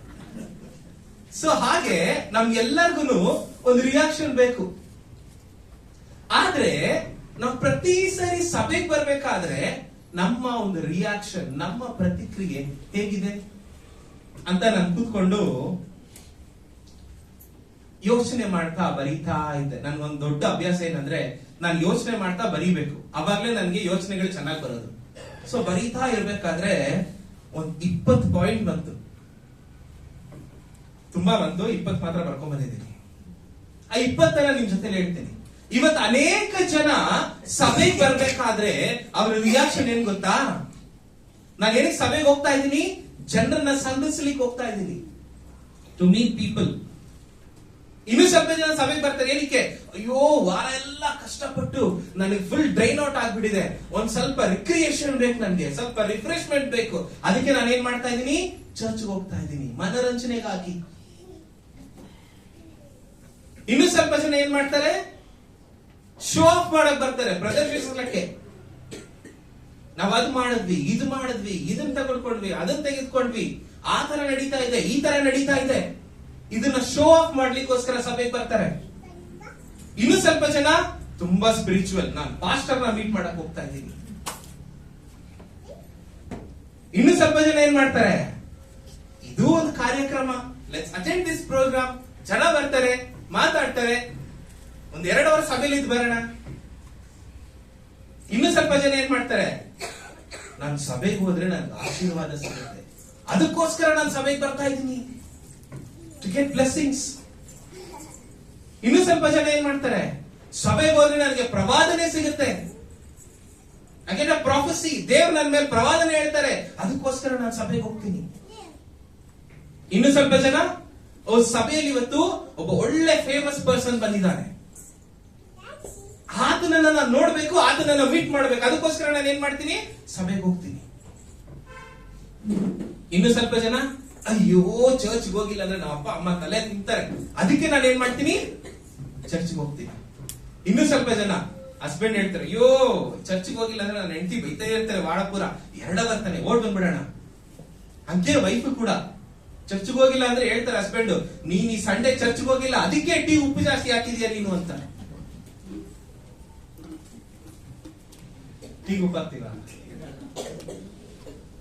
ಅಂದ್ರೆ ಉಪ್ಪು ಹಾಕ್ಬಿಟ್ಟವ್ರೆ, ಅದಕ್ಕೆ ಅವ್ರು ಹೇಳ್ತಾವ್ರೆ ಏನಂತ, ನೀನ್ ಚರ್ಚ್ಗೆ ಹೋಗಿಲ್ಲ ಅದಕ್ಕೆ. ಸ್ವಲ್ಪ ಜನ ಕನೆಕ್ಟ್ ಆಗ್ತಾ ಇರ್ಬೋದಲ್ಲ. ಇನ್ನು ಸ್ವಲ್ಪ ಜನ ಏನ್ ಹೇಳ್ತಾರೆ, ರೊಟೀನಪ್ಪ 30 ವರ್ಷದಿಂದ ಚರ್ಚ್ಗೆ ಹೋಗ್ತಾ ಇದ್ದೀನಿ, ಚರ್ಚ್ಗೆ ಹೋಗಿಲ್ಲ ಅಂದ್ರೆ ಏನೋ ಒಂಥರ ಆಗುತ್ತೆ ಒಳಗಡೆ, ಅದಕ್ಕೆ ನಾನು ಏನ್ ಮಾಡ್ತೀನಿ, ಚರ್ಚ್ಗೆ ಹೋಗ್ತೀನಿ. ಇನ್ನು ಸ್ವಲ್ಪ ಜನ ತಾವು ಆತ್ಮೀಕರು ಅಂತ ತೋರಿಸ್ಕೊಳ್ಳಿಕ್ಕೋಸ್ಕರ ಚರ್ಚ್ಗೆ ಬರ್ತಾರೆ. ಯಾಕೆ, ಲೋಕದವರ ಹತ್ರ ನೀವು ಆತ್ಮೀಕ ಜೀವನ ತೋರ್ಸಕ್ ಆಗಲ್ಲ, ಅದಕ್ಕೆ ಚರ್ಚ್ಗೆ ಬಂದು ತೋರ್ಸೋದು, ನಾನು ಆತ್ಮೀಕವಾಗಿದ್ದೀನಿ ಅಂತ ತೋರಿಸ್ಕೊಳ್ಳಿಕ್ಕೋಸ್ಕರ. ಇನ್ನು ಸ್ವಲ್ಪ ಜನ to get the approval of the people, ಜನರಿಂದ ಮಾನ್ಯತೆ ಪಡೆಯಲಿಕ್ಕೋಸ್ಕರ ಬರ್ತಾರೆ. ಇನ್ನು ಸ್ವಲ್ಪ ಜನ ಮೋಟಿವೇಶನ್ಗೋಸ್ಕರ ಬರ್ತಾರೆ. ಯಾಕೆ, ಪಾಸ್ಟರ್ ಹೇಳ್ತಾರೆ ಬೆಳಗ್ಗೆ ಬೇಗ ಎದ್ದು ಪ್ರಾರ್ಥನೆ ಮಾಡ್ರಿ ಅಂತ ಒಂದ್ಸರಿ ಕೇಳಿಸ್ಕೊಂಡ್ಬಿಟ್ರಾದ್ರೂ ಮಂಡ್ಯ ಬೆಳಗ್ಗೆ ಎದ್ದೊಳ ಬಂದು ನಾನು ಕೆಲ್ಸಕ್ಕೆ ಹೋಗಕ್ಕೆ ಬೇಗ ಅಂತ ಮೋಟಿವೇಶನ್ಗೋಸ್ಕರ ಚರ್ಚಿಗೆ ಬರ್ತಾರೆ.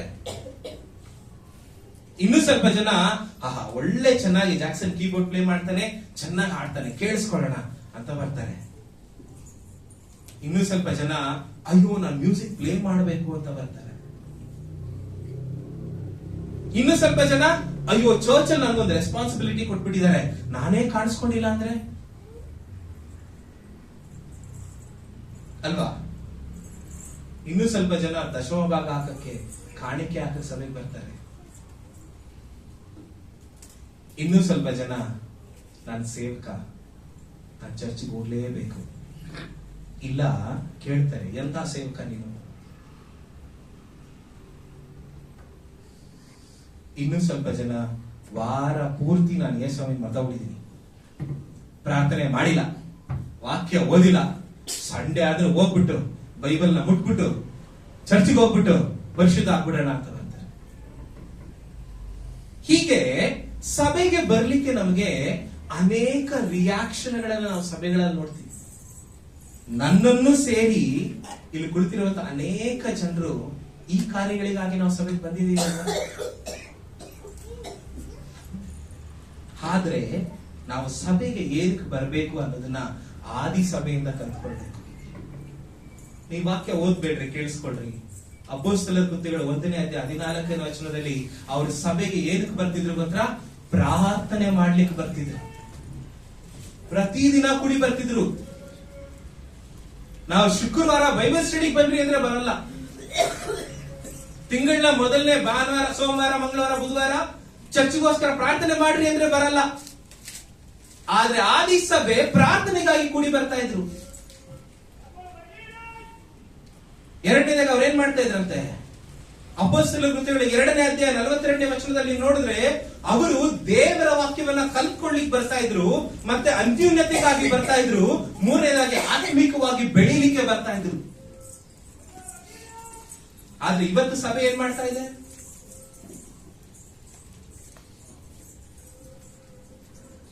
ಮೂರನೇದಾಗಿ ಇಬ್ರಿಯರಿಗೆ ಬರೆದ ಪತ್ರಿಕೆ 10ನೇ ಅಧ್ಯಾಯ 25ನೇ ವಚನ ಜನರನ್ನ ಉತ್ತೇಜಿಸಲಿಕ್ಕೆ ಬರ್ತಾ ಇದ್ರು. ಅದನ್ನ ಹೇಳುತ್ತೆ, ನೀವು ಸಭೆ ಕೂಡಿ ಬರುವಾಗ ನೀವೇನ್ ಮಾಡ್ರಿ? ಎನ್ಕರೇಜ್ ಈಚ್ ಅದರ್ ಅಂತ ಹೇಳುತ್ತೆ ವಾಕ್ಯ ಅದು. ಕೊನೆಯದಾಗಿ ಮತ್ತಾಯನ ಸುವಾರ್ತೆ 18:20 ನಮ್ಮೆಲ್ಲರಿಗೂ ಗೊತ್ತು. ದೇವರ ಪ್ರಸನ್ನತೆಯನ್ನ ಅನುಭವಿಸಲಿಕ್ಕೋಸ್ಕರ ಬರ್ತಾ ಇದ್ದೇವೆ. ಆದ್ರೆ ನಾವು ಎಂತ ವಿಷಯಕ್ಕಾಗಿ ಬರ್ತಾ ಇದೀವಿ ಅನ್ನೋದನ್ನ ಯೋಚನೆ ಮಾಡ್ಕೊಳ್ಬೇಕು. ಹಾಗಾದ್ರೆ ನಮ್ಮ ಒಂದು ಸಭೆಗೆ ಬರ್ಬೇಕಾದ್ರೆ ನಮ್ಮ ಪ್ರತಿಕ್ರಿಯೆ ಹೇಗಿದೆ ಅನ್ನೋದನ್ನ ಯೋಚನೆ ಮಾಡಿ. ಸರಿ ಗಿರೀಶ್, ಹಾಗಾದ್ರೆ ಹೀಗೆ ಹೇಳಿದಂತ ವಿಷಯಕ್ಕೂ ಮತ್ತಾಯನ ಸುವಾರ್ತೆ 2ನೇ ಅಧ್ಯಾಯಕ್ಕೂ ಏನು ಸಂಬಂಧ ಅಂತ ಕೇಳಿದ್ರೆ, ಮತ್ತಾಯನ ಸುವಾರ್ತೆ 2ನೇ ಅಧ್ಯಾಯದಲ್ಲಿ ಯೇಸು ಸ್ವಾಮಿ ಹುಟ್ಟಿದ್ದಾರೆ ಅನ್ನುವಂತ ಸುದ್ದಿ ಅನೇಕ ಜನರಿಗೆ ತಲುಪಿತು. ಆಗ ಅನೇಕ ಜನ ಅನೇಕ ರೀತಿಯಾದ ರಿಯಾಕ್ಷನ್ಸ್ ಗಳನ್ನ ಕೊಟ್ಟರು. ಆದ್ರೆ ಇವತ್ತು ನಾವು ಬರೀ 3 ರಿಯಾಕ್ಷನ್ ಗಳನ್ನ ನೋಡೋಣ. So the 3 reactions. ಯಾಕೆ 3 ಮಾತ್ರ ತೆಗೆದುಕೊಂಡೆ ಗೊತ್ತಾ? ನ್ಯೂಟನ್ಸ್ 3rd ಲಾ ಅಂತೇಳಿ ನೆನಪಿರ್ಲಿ ಅಂತೇಳಿ 3 ರಿಯಾಕ್ಷನ್. ಏನ 3 ರಿಯಾಕ್ಷನ್ ತೆಗೆದುಕೊಂಡ್ರೆ? ಮತ್ತಾಯನ ಸುವಾರ್ತೆ 2ನೇ ಅಧ್ಯಾಯ ಅದರ 1ನೇ ವಚನದಿಂದ ನಾವು ನೋಡ್ತೀವಿ, ಅರಸನಾದ ಹೆರೋದನ ದಿನಗಳಲ್ಲಿ ಯುದಾಯ ಸೀಮೆಯ ಬೆತ್ಲೆಹೇಮ್ ಎಂಬ ಊರಲ್ಲಿ ಯೇಸು ಹುಟ್ಟಿದಾಗ ಮೂಡಣ ದೇಶದ ಜೋಯಿಷರು ಯೆರೂಸಲೇಮಿಗೆ ಬಂದು, ಯಹೂದ್ಯರ ಅರಸನಾಗಿ ಹುಟ್ಟಿದವನು ಎಲ್ಲಿದ್ದಾನೆ? ಆತನನ್ನ ಸೂಚಿಸುವ ನಕ್ಷತ್ರವನ್ನು ನಾವು ಮೂಡಣ ದೇಶದಲ್ಲಿ ಕಂಡು ಆತನಿಗೆ ಅಡ್ಡ ಬೀಳುವುದಕ್ಕೆ ಬಂದೆವು. 3ನೇ ವಚನ, ಇದನ್ನು ಕೇಳಿ ಅರಸನಾದ ಹೆರೋದನು ಅವನ ಕೂಡ ಯೆರೂಸಲೇಮಿನವರೆಲ್ಲರೂ ಕಳವಳ ಪಟ್ಟರು. ಹಾಗಾದ್ರೆ ಇಲ್ಲಿ ಹೆರೋದನು ರಾಜನಿಗೆ ಇರುವಂತ ಒಂದು ರಿಯಾಕ್ಷನ್ ಏನ್ ಗೊತ್ತಾ? ಒಬ್ಬ ಯೇಸು ಸ್ವಾಮಿ ಹುಟ್ಟಿದಾನೆ, ಯಹೂದ್ಯರ ಅರಸನು ಹುಟ್ಟಿದಾನೆ ಅಂದ ತಕ್ಷಣ ಅವನ ರಿಯಾಕ್ಷನ್ ಕಳವಳ, ವರೀಡ್. ಅದಕ್ಕೆ ಹೇಳ್ತಾರೆ, ಅದನ್ನ ನೀವು ಟ್ರಾನ್ಸ್ಲೇಟ್ ಮಾಡಿದ್ರೆ ಅವನಲ್ಲಿ ಒಂದು ದ್ವೇಷ ಬಂತು, ಒಂದು ಶತ್ರುತ್ವ ಬಂತು. ಯಾಕೆ?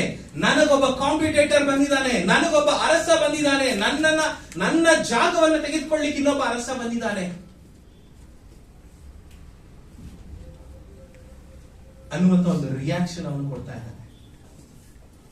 ನಿಮಗೆ ಗೊತ್ತಾ ಹೆರೋದನ್ ಯಾರು ಅಂತ? ಹೆರೋದನ್ ಇಸ್ರಾಯೇಲನಲ್ಲ. ಹೆರೋದ ರಾಜನು ಇಸ್ರಾಯೇಲ್, ಇಸ್ರಾಯೇಲ್ಗೆ ಸಂಬಂಧಪಟ್ಟವನಲ್ಲ. ಅವನು ಇಸ್ರಾಯೇಲರ ವಂಶಸ್ಥನು ಅಲ್ಲ. ಅವನು ಈದೋಮ್ಯನು, ಅನ್ಯ ದೇಶದವನು. ಅವನಲ್ಲಿ ರಾಜನಾಗಿ ಹೆಂಗ್ ಬಂದ ಗೊತ್ತಾ ನಿಮ್ಗೆ?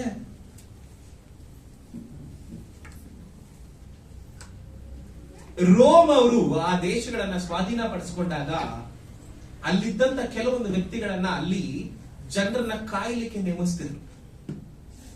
ಹಾಗೆ ಹೆರೋದನನ್ನು ಕೂಡ ನೇಮಿಸಿದ್ರು.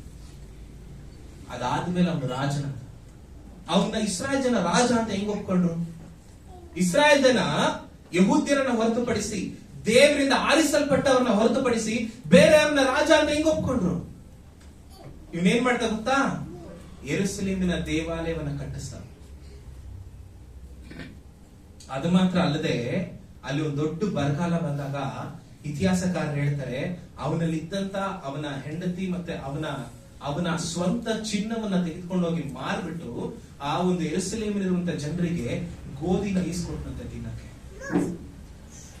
ಹೀಗೆ ಹೆರೋದನು ಜನರ ಮನಸ್ಸಿನಲ್ಲಿ ಒಂದು ಸಾಫ್ಟ್ ಕಾರ್ನರ್ ತೆಗೆದುಕೊಂಡಿದ್ದ. ಅದಕ್ಕೋಸ್ಕರವಾಗಿ ಜನ ಅವನ ರಾಜ ಅಂತ ಒಪ್ಕೊಂಡ್ರು. ಇನ್ನೊಂದು ಸೈಡ್ ಇದೆ ಹೆರೋದನಿಗೆ. ಅವನು ಎಷ್ಟು ಇನ್ಸೆಕ್ಯೂರ್ ಆಗಿದ್ದ ಅಂತ ಹೇಳಿದ್ರೆ, ಅವನು ತನ್ನ ಅಧಿಕಾರವನ್ನ ಬಿಟ್ಕೊಡ್ಲಿಕ್ಕೆ ಇಷ್ಟಪಡ್ತಿರ್ಲಿಲ್ಲ. ನಿಮಗೆ ಗೊತ್ತಾ? ಅವನ ಅಧಿಕಾರವನ್ನ ಸ್ವಲ್ಪ ಮಟ್ಟಿಗೆ ಅವನ ಹೆಂಡತಿ ತೆಗೆದುಕೊಂಡ್ಲು ಅನ್ನೋ ಕಾರಣಕ್ಕೆ ಅವನ ಹೆಂಡತಿಯನ್ನ, ಅವನ ಅತ್ತೆಯನ್ನ ಸಾಯಿಸ್ಬಿಟ್ಟ. ನಿಮಗೆ ಗೊತ್ತಾ? ಅವನ ಮೊದಲನೇ ಮಗ 2ನೇ ಮಗನನ್ನ ಸಾಯಿಸ್ಬಿಟ್ಟ. ಯಾಕೆ? ಅವರಿಬ್ರು ದೊಡ್ಡವರಾಗ್ತಾ ಇದಾರೆ. ದೊಡ್ಡವರಾದ್ರೆ ಅವ್ರು ನಾನು ರಾಜ್ಯ ಕೊಡ್ಬೇಕು. ಅದಕ್ಕೆ ಇತಿಹಾಸಕಾರರು ಹೇಳ್ತಾರೆ, ಅವನ ಸಾವು ಹತ್ತಿರ ಆದಾಗ ಅವನಿಗೆ ತುಂಬಾ ಫೇವರೆಟ್ ಆಗಿದ್ದಂತ ಸಿಟಿ ಬಂದ್ಬಿಟ್ಟು ಎರಿಕೋ ಪಟ್ಟಣ. ಎರಿಕೋಗ್ ಹೋಗಿ ಅಲ್ಲಿ ಸೆಟ್ಲ್ ಆದಂತೆ. ಸೆಟ್ಲ್ ಆಗಿ ಹೇಳಿದಂತೆ, ನೀವು ಯೆರೂಸಲೇಮ್ಗೆ ಹೋಗ್ರಿ, ಯೆರೂಸಲೇಮ್ಗೆ ಹೋಗ್ಬಿಟ್ಟು ಯಾರನ್ನ ಜನ ತುಂಬಾ ಇಷ್ಟ ಪಡ್ತಾರೋ ಅಂತವ್ರನ್ನೆಲ್ಲ ಕರ್ಕೊಂಡ್ಬನ್ರಿ ಅಂತ. ಏನಕ್ಕೆ ಗೊತ್ತಾ? ಅವ್ರನ್ನೆಲ್ಲ ಕರ್ಕೊಂಡ್ಬಂದು ಸೆರೆಮನೆಯಲ್ಲಿ ಹಾಕೊಂಡಂತೆ. ಒಂದು ಆರ್ಡರ್ ಕೊಟ್ಟನಂತೆ, ನಾನು ಸತ್ತ ಮರುಕ್ಷಣ ಇವ್ರಿಗೆಲ್ಲ ತಲೆಗಳನ್ನ ತೆಗೆದ್ಬಿಡ್ರಿ ಅಂತ. ಯಾಕೆ ಗೊತ್ತಾ? ಅವನಿಗೆ ಗೊತ್ತಾಗ್ಬಿಟ್ಟಿತ್ತು ಇಸ್ರಾಯೇಲ್ ಜನ ನನಗೋಸ್ಕರ ಅಳಲ್ಲ ಅಂತ. ಅದಕ್ಕೆ ಅವನ್ ಏನ್ ಮಾಡ್ದ? ಅಲ್ಲಿದ್ದ ಎಲ್ಲ ಫೇಮಸ್ ಪೀಪಲ್, ಜನರು ಇಷ್ಟಪಡುವಂತ ಜನರನ್ನ ಕರ್ಕೊಂಬಂದು ಹಾಕ್ಬಿಟ್ಟಿದ್ದ. ಅಲ್ಲಿ ಅವರೆಲ್ಲರನ್ನ ಸತ್ರೆ ಇಡೀ ಯೆರೂಸಲೇಮ್ ನನಗೋಸ್ಕರ ಅಳುತ್ತೆ. ಇಂಥ ಒಬ್ಬ ಕ್ರೂರಿಯಾದಂತ ರಾಜ ಇನ್ನೊಬ್ಬ ತನ್ನ ಅಧಿಕಾರಕ್ಕೆ ಬರ್ತಾನೆ ಅಂತ ಹೇಳಿದ್ರೆ ಎಷ್ಟು ಮಾತ್ರ ಗೊಪ್ಪಂತ ನಾವು. ಅವನ ರಿಯಾಕ್ಷನ್ ಏನಾಗಿತ್ತು? ದ್ವೇಷ, ಶತ್ರುತ್ವ. ಯೇಸು ಸ್ವಾಮಿನ ಒಬ್ಬ ಶತ್ರುವಾಗಿ ಅವನು ನೋಡ್ದ.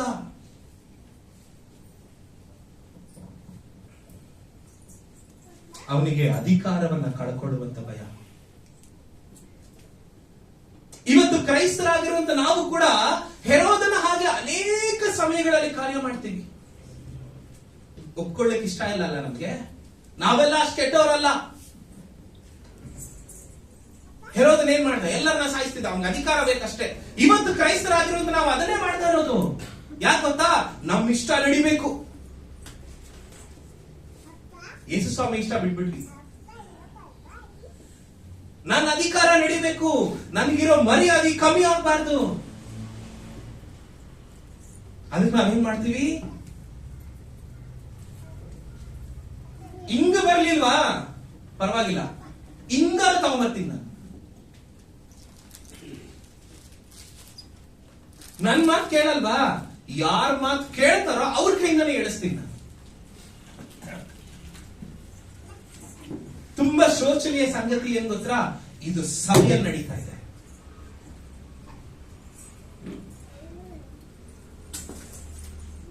ಆತ್ಮಿಕ ವಿಷಯಕ್ಕೆ ಬಂದ್ರೆ ನಮಗೆ ಯೇಸು ಸ್ವಾಮಿನ ರಾಜನಾಗಿ ಅಂಗೀಕಾರ ಮಾಡ್ಕೊಳ್ಳಿಕ್ಕೆ ಇಷ್ಟ ಇಲ್ಲ. ಎಲ್ಲರ ಮುಂದೆ ಹೇಳ್ತೀವಿ, ನಾನು ಕ್ರಿಶ್ಚಿಯನ್, 30 ವರ್ಷದಿಂದ ಸಭೆಗೆ ಹೋಗ್ತಾ ಇದ್ದೀನಿ, ದೀಕ್ಷಾ ಸ್ನಾನ ತೆಗೆದುಕೊಂಡಿದ್ದೀನಿ, ದಶಮ ಭಾಗ ಕೊಡ್ತಾ ಇದ್ದೀನಿ, ಕರ್ತನ ಭೋಜನದಲ್ಲಿ ಪಾಲ್ಗೊಳ್ತಾ ಇದ್ದೀನಿ, ಸುವಾರ್ತೆ ಸೇವೆ ಮಾಡ್ತಾ ಇದ್ದೀನಿ. ಆದ್ರೆ ನಿನ್ನ ಮೇಲಿನ ಅಧಿಕಾರ ಯಾರ ಕೈಯಲ್ಲಿದೆ? ಯೇಸು ಸ್ವಾಮಿ ನಿನ್ನ ನಡೆಸ್ತಾ ಇದ್ದ, ಅಥವಾ ನೀನು ನಿನ್ನ ಮನ ಬಂದಂತೆ ನಡ್ಕೊಂತಾ ಇದೀಯಾ? ಇವತ್ತು ಕ್ರೈಸ್ತರಾಗಿರುವಂತಹ ನಮ್ಮ ಜೀವಿತಗಳಲ್ಲಿ ಇರುವಂತಹ ದೊಡ್ಡ ದೊಡ್ಡ ದೊಡ್ಡ ವಿಫಲತೆ ಏನ್ ಗೊತ್ತಾ? ನಾವು ನಮ್ಮ ಅಧಿಕಾರವನ್ನ ಯೇಸು ಸ್ವಾಮಿಗೆ ಕೊಡದೇ ಇರೋದು. ನಮ್ಮ ಜೀವಿತದ ಅಧಿಕಾರವನ್ನ ಯೇಸು ಸ್ವಾಮಿಗೆ ಕೊಡದೇ ಇರೋದು. ಯಾಕೆ ಗೊತ್ತಾ ನಾವು ಕೊಡಲ್ಲ? ಯೇಸು ಸ್ವಾಮಿ ಕೊಟ್ಬಿಟ್ರೆ ನನ್ನ ಆಸೆಗಳನ್ನ ನಾನು ಈಡೇರಿಸ್ಕೊಳ್ಳಿಕ್ಕಾಗಲ್ಲ, ನನ್ನ ಇಚ್ಛೆಗಳನ್ನ ನಾನು ಈಡೇರಿಸ್ಕೊಳ್ಳಿಕ್ಕಾಗಲ್ಲ, ನನ್ನ ಒಂದು ಯೋಚನೆಯನ್ನ ನಾನು ನೆರವೇರಿಸಲಿಕ್ಕಾಗಲ್ಲ. ಅದಕ್ಕೆ ನಾವೇನ್ ಮಾಡ್ತೀವಿ? ಯೇಸು ಸ್ವಾಮಿನ ಸೈಡ್ ಇಟ್ಬಿಡ್ತೀವಿ. ಯೇಸು ಸ್ವಾಮಿಗೆ ಹೇಳ್ತೀವಿ, ನಾನು ಇವಾಗ ರಾಜನಾಗಿರ್ತೀನಿ,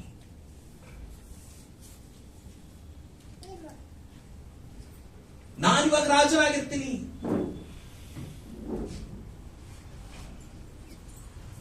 ದೇವರ ಇಚ್ಛೆ ನಮ್ಮ ಜೀವಿತದಲ್ಲಿ ಇರುವುದು ನಮ್ಗೆ ಇಷ್ಟ ಇಲ್ಲ. ಆದ್ರೆ ನಮ್ಮ ಇಚ್ಛೆಗಳು, ನಮ್ಮ ಆಸೆಗಳೇ ನಮಗೆ ನೆರವೇರಬೇಕು. ಹೆರೋದನಿಗಿದ್ದ ಅದೇ ಮನಸ್ಥಿತಿ. ನಾನು ಅಧಿಕಾರದಲ್ಲಿರಬೇಕು, ನನ್ನ ಮೇಲೆ ಇನ್ನೊಬ್ಬ ಅಧಿಕಾರಿ ಬರಬಾರದು. ಅವನ ಸ್ವಂತ ಮಕ್ಕಳನ್ನೇ, ಸ್ವಂತ ಹೆಂಡತಿನೇ ಅದಕ್ಕೋಸ್ಕರ ಸಾಯಿಸ್ಬಿಟ್ಟ. ಇವತ್ತು ನಾವೇನ್ ಮಾಡ್ತಾ ಇದೀವಿ?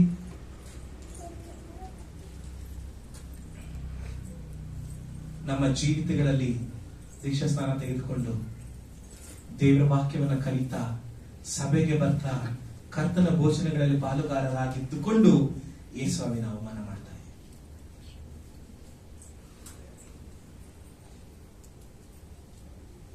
ಎಷ್ಟು ಜನ ನಿಮ್ ಮನೆಗಳಲ್ಲಿ ಇದನ್ನ ಫೇಸ್ ಮಾಡಿರ್ತೀರ? ನಿಮ್ ಮನೆಯಲ್ಲಿ ಅಪ್ಪ ಅಥವಾ ಅಮ್ಮ ಅಧಿಕಾರವನ್ನು ತೆಗೆದುಕೊಂಡಿರ್ತಾರಲ್ವಾ? ಅವರ ಮಾತು ಎಲ್ಲ ನಾವು ಕೇಳ್ತಾ ಇರ್ತೀವಿ. ಯೋಚನೆ ಮಾಡಿ ನೋಡ್ರಿ, ಯಾವತ್ತಾರು ಒಂದಿನ ಅವರನ್ನ ಪಬ್ಲಿಕ್ ಅಲ್ಲಿ ನೀವು ಅವಮಾನ ಮಾಡ್ಬಿಟ್ರೆ ಅವರ ಪರಿಸ್ಥಿತಿ. ನಾನು ಹೇಳೋದು ಅರ್ಥ ಆಯ್ತಾ ನಿಮ್ಗೆ? ನಮ್ಮಪ್ಪ ಹೇಳೋದೆಲ್ಲವನ್ನ ನಾವು ಕೇಳ್ತೀವಿ. ಆದ್ರೆ ನಾವೇನ್ ಮಾಡ್ತೀವಿ ಗೊತ್ತಾ? ಎಲ್ಲರೂ ಕುಟುಂಬಸ್ಥರು ಇರ್ಬೇಕಾದ್ರೆ ನಮ್ಮಪ್ಪ ಹೇಳ್ತಾರೆ, ಗಿರಿ ಹಿಂಗ್ ಮಾಡು ಅಂದಾಗ ನೀನ್ ಹೇಳೋದು ನಾನೇನಕ್ ಮಾಡ್ಬೇಕು? ನೀನ್ ಹೇಳೋದೆಲ್ಲ ಕರೆಕ್ಟಾ ಅಂತ ನಾನು ನಮ್ಮ ಸಂಬಂಧಕ್ಕೆ ಮುಂದೆ ಎಲ್ಲ ಮಾತಾಡ್ಬಿಟ್ರೆ ನಮ್ಮ ಅಪ್ಪನ ಪರಿಸ್ಥಿತಿ ಏನು? ಸತ್ತ ಹೆಣಕ್ಕೆ ಸಮಾನ ಅಲ್ವಾ? ಅಂದ್ರೆ ನಾನು ಅವರನ್ನ ಕೊಂದ ಸ್ಥಿತಿಗೆ ಹೋಗ್ತಾರೆ. ಯೇಸು ಸ್ವಾಮಿನ ರಕ್ಷಕನಾಗಿ ಅಂಗೀಕಾರ ಮಾಡಿಕೊಂಡು ಆತನು ನಮ್ಮ ಒಡೆಯನಾಗಿದ್ದಾನೆ, ನಮ್ಮ ರಕ್ಷಕನಾಗಿದ್ದಾನೆ, ನಮ್ಮ ರಾಜನಾಗಿದ್ದಾನೆ ಅಂತ ಅನ್ಕೊಂಡು ನಾವಿನ್ನೂ ಪಾಪದಲ್ಲಿ ಜೀವನ ಮಾಡಿದ್ರೆ, ಇನ್ನೂ ನಮ್ಮ ಚಿತ್ತದ ಪ್ರಕಾರ ನಾವು ನಡ್ಕೊಂಡ್ರೆ, ಇನ್ನು ನಮ್ಮ ಆಸೆಗಳನ್ನ ಈಡೇರಿಸಿಕೊಳ್ಳಿಕ್ಕೆ ನಾವು ಪ್ರಯಾಸ ಪಟ್ರೆ, ಇನ್ನು ನನ್ನ ಇಷ್ಟ ನಡಿಬೇಕು ಅಂತ ನಾವು ಅನ್ಕೊಂಡ್ರೆ ಯೇಸು ಸ್ವಾಮಿನ ಅವಮಾನ ಮಾಡ್ತಾ ಇದೀವಿ. ಮತ್ತೆ ಆತನನ್ನ ಪುನಃ ಶಿಲುಬೆಗೆ ಹಾಕ್ತಾ ಇದ್ದೀವಿ. ತೆಗಿರಿ ಇಬ್ರಿಯರಿಗೆ ಬರೆದ ಪತ್ರಿಕೆ 6ನೇ ಅಧ್ಯಾಯ 4ರಿಂದ 6ನೇ ವಚನ. ಯಾರಾದ್ರೂ ಓದ್ರಿ ಬೇಕಾ? ಇಬ್ರಿಯರಿಗೆ ಬರೆದ ಪತ್ರಿಕೆ 6ನೇ ಅಧ್ಯಾಯ 4ರಿಂದ 6 ವಚನಗಳು.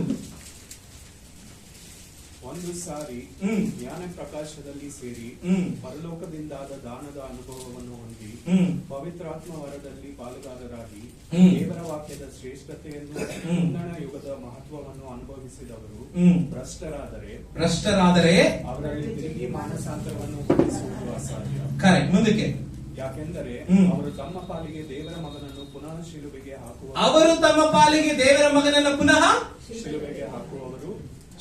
ಹಾಕುವವರು ಆತನನ್ನು ಎಲ್ಲರ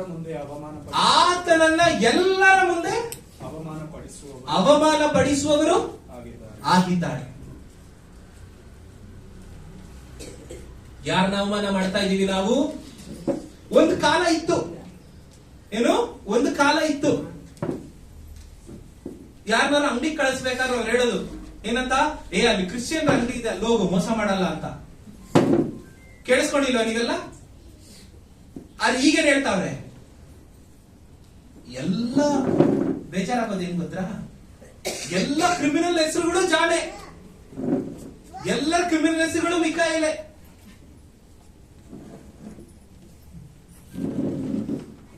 ಅಲ್ವಾ? ಮಾರ್ಟಿನೇ. ಯಾಕೆ? ಅವ್ರಿಗೆ ಕ್ರಿಮಿನಲ್ಗಳು. ಏನ್ ಮಾಡಕ್ಕಾಗತ್ತೆ? ಹಾಗಾದ್ರೆ ಇವಾಗ ಯಾರನ್ನ ಅವಮಾನ ಮಾಡ್ತಾ ಇದೀವಿ ನಾವು?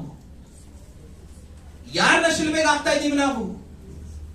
ನಾವು ಹೆರೋದನಿಗಿಂತ ಏನು ಕಮ್ಮಿ ಇಲ್ಲ. ಹೌದಾ ಅಲ್ವಾ? ಹೌದಾ ಅಲ್ವಾ? ಇಲ್ಲಿ ನಾವು ಸಭೆಗೆ ಬಂದಾಗ ಶಾಂತವಾಗಿರ್ತೀವಿ, ಮನೆಗೆ ಹೋದ್ಮೇಲೆ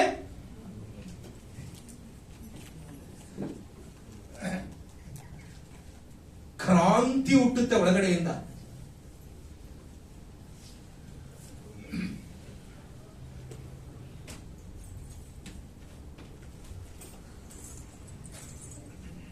ಸಭೆಯಲ್ಲಿದ್ದಾಗ ಓ ಯೇಸು ಸ್ವಾಮಿ ಮಹಿಮೆ ಮಹಿಮೆ.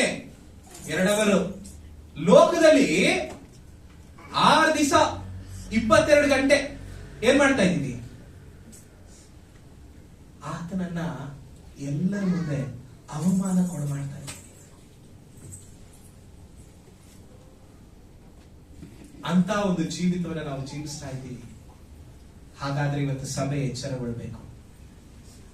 ಸಭೆ ಇವತ್ತು it is not only in the church. ಸಭೆಯಲ್ಲಿ ಮಾತ್ರ ಅಲ್ಲ, ನಾವು ಹೋಗುವಂತ ಎಲ್ಲ ಸ್ಥಳಗಳಲ್ಲಿ ಯೇಸು ಸ್ವಾಮಿ ಮಹಿಮೆ ಹೊಂದಬೇಕು. ಅದಕ್ಕೋಸ್ಕರವಾಗಿನೇ ಯೇಸು ಸ್ವಾಮಿ ನನಗೆ ನಿನಗೆ ರಕ್ಷಣೆ ಕೊಟ್ಟಿರೋದು. ಚಿನ್ನದ ಬೀದಿಯಲ್ಲಿ ನಡೆದು ಆತನನ್ನು ಆರಾಧನೆ ಮಾಡ್ತೀವಿ, ಹೌದು, ಸತ್ಯ, ನಿಜ. ಅದನ್ನ ಹೊಂದಿಕೊಳ್ಳಬೇಕಾದ್ರೆ ನೀನು ಮೊದಲು ದೇವರನ್ನ ನನ್ನ ಜೀವಿತದಿಂದ ಅವಮಾನ ಪಡಿಸೋದನ್ನ ನಿಲ್ಲಿಸಬೇಕು. ಇವತ್ತು ನಿಮಗೆ ಗೊತ್ತಾ ಎಷ್ಟು ಕಷ್ಟ ಲೋಕದಲ್ಲಿ ಒಬ್ಬ ಒಳ್ಳೆಯ ಕ್ರೈಸ್ತನಾಗಿ ಜೀವನ ಮಾಡೋದು ಅಂತ ಹೇಳಿ? ಅನೇಕ ಜನ ಕ್ರೈಸ್ತರು ಲೋಕದಲ್ಲಿ ಇಜ್ಜೋಡಾಗ್ಬಿಟ್ಟು ಯೇಸು ಸ್ವಾಮಿನ ಅವಮಾನ ಪಡಿಸ್ತಾ ಇದ್ದಾರೆ. ಒಬ್ಬ ಬಲಶಾಲಿಯಾದ ಕ್ರೈಸ್ತನು ಯಾರು ಗೊತ್ತಾ? ಲೋಕವನ್ನ ಯೇಸು ಸ್ವಾಮಿಗೋಸ್ಕರ ಎದುರಾಕೊಡೋನಲ್ಲ, ಬದಲಾಗಿ ಯೇಸು ಸ್ವಾಮಿಯನ್ನ ಲೋಕಕ್ಕೆ ತನ್ನ ಮೂಲಕವಾಗಿ ತೋರಿಸ್ಕೊಡೋನು. ನಾನು ಹೇಳೋದು ಅರ್ಥ ಆಯ್ತಾ ನಿಮ್ಗೆ? ನಾನು ಲೋಕವನ್ನ ಯೇಸು ಸ್ವಾಮಿಗೋಸ್ಕರ ಎದುರಿಸ್ತೀನಿ ಅನ್ನೋನಲ್ಲ, ತನ್ನ ಮೂಲಕ ಯೇಸು ಸ್ವಾಮಿನ ಲೋಕಕ್ಕೆ ತೋರಿಸ್ಕೊಡೋನು.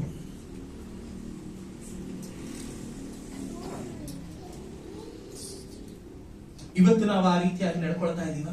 ಅಥವಾ ಹೆರೋದನ ಹಾಗೆ ಯೇಸು ಸ್ವಾಮಿ ಹುಟ್ಟಿದಾಗ ಆತನನ್ನ ನಿರ್ಲಕ್ಷಿಸಿ, ಆತನ ಮೇಲೆ ದ್ವೇಷವನ್ನು ಹುಟ್ಟಿಸಿ, ಆತನನ್ನ ಶತ್ರುವಾಗಿ ಕಂಡು ಅನೇಕರ ಮುಂದೆ ಆತನನ್ನ ಅವಮಾನಗೊಳಿಸ್ತಾ ಇದೀವ ಅನ್ನೋದನ್ನ ನಾವು ಪ್ರಶ್ನೆ ಮಾಡ್ಕೊಳ್ಬೇಕು. ದ ಸೆಕೆಂಡ್ ರಿಯಾಕ್ಷನ್, ಎರಡನೇ reaction of the high priest and scribes. ದೇವರ ವಾಕ್ಯ ಹೇಳುತ್ತೆ 4ನೇ ವಚನ, ಅವರು ಯಹೂದ್ಯರ ಎಲ್ಲಾ ಮಹಾಯಾಜಕರುಗಳನ್ನು ಶಾಸ್ತ್ರಿಗಳನ್ನು ಕೂಡಿಸಿ ಕ್ರಿಸ್ತನ ಹುಟ್ಟಬೇಕಾದದ್ದು ಎಲ್ಲಿ ಎಂದು ಅವರನ್ನ ಕೇಳಿದನು. ಅವರು ಅವನಿಗೆ ಯೂದಾಯದ ಬೆತ್ಲೆಹೇಮಿನಲ್ಲಿಯೇ ಯಾಕೆಂದರೆ ಯೂದಾಯ ಸೀಮೆಯ ಬೆತ್ಲೆಹೇಮೇ, ಯಹೂದದ ಮುಖ್ಯ ಪಟ್ಟಣಗಳಲ್ಲಿ ನೀನು ಎಷ್ಟು ಮಾತ್ರವೂ ಸಣ್ಣದಲ್ಲ. ಒಬ್ಬ ಅಧಿಪತಿ ನಿನ್ನೊಳಗಿಂದ ಹೊರಡುವನು, ಆತನು ನನ್ನ ಪ್ರಜೆಯಾದ ಇಸ್ರಾಯೇಲನ್ನು ಆಳತಕ್ಕವನು ಎಂಬುದಾಗಿ ಪ್ರವಾದಿಯ ಮುಖಾಂತರ ಬರೆದದೆ ಎಂದು ಹೇಳಿದರು. ಇಲ್ಲಿ ಎರಡನೇ ರಿಯಾಕ್ಷನ್ ಅನ್ನ ನಾವು ನೋಡಬೇಕಾಗಿರೋದು, ಮಹಾಯಾಜಕರು, ಶಾಸ್ತ್ರಿಗಳು, ಪಾಸ್ಟರ್ಸು, ಥಿಯಾಲಜಿಯನ್ಸ್, ಫಿಲಾಸಫರ್ಸ್ ಏನ್ ಮಾಡಿದ್ರು ಇವ್ರು ತಿಳ್ಕೊಂಡು? ಏನ್ರಿ ಮಾಡಿದ್ರು ಇವ್ರು ತಿಳ್ಕೊಂಡು? ನಿಮಗ್ ಗೊತ್ತಾ, ಯೇಸು ಸ್ವಾಮಿ ಹುಟ್ಟುತ್ತಾನೆ ಅನ್ನೋದನ್ನ ಜನರಿಗೆ ಹೇಳ್ತಾ ಇದ್ದವ್ರೆ ಇವರು. ಜನರಿಗೆ ಹೇಳ್ತಾ ಇದ್ರು, ನಮಗೋಸ್ಕರ ಒಬ್ಬ ಮೆಸ್ಸಾಯ ಹುಟ್ಟುತ್ತಾನೆ, ನಮಗೋಸ್ಕರ ಒಬ್ಬ ಮೆಸ್ಸಾಯ ಹುಟ್ಟಿ ನಮ್ಮನ್ನ ಬಿಡುಗಡೆ ಮಾಡ್ತಾನೆ ಅಂತ ಜನರಿಗೆ ಹೇಳ್ತಾ ಇದ್ದ ವ್ಯಕ್ತಿಗಳು ಯೇಸು ಸ್ವಾಮಿ ಹುಟ್ಟಿದ್ದಾನೆ ಅಂತೇಳಿ ಗೊತ್ತಾಗ್ಲಿಕ್ಕೋಸ್ಕರ ಯಾರೋ ಮೂಢ ದೇಶದಿಂದ ಬರ್ಬೇಕಾಗಿತ್ತು ಇವ್ರು ರಿಮೈಂಡ್ ಮಾಡಕ್ಕೆ.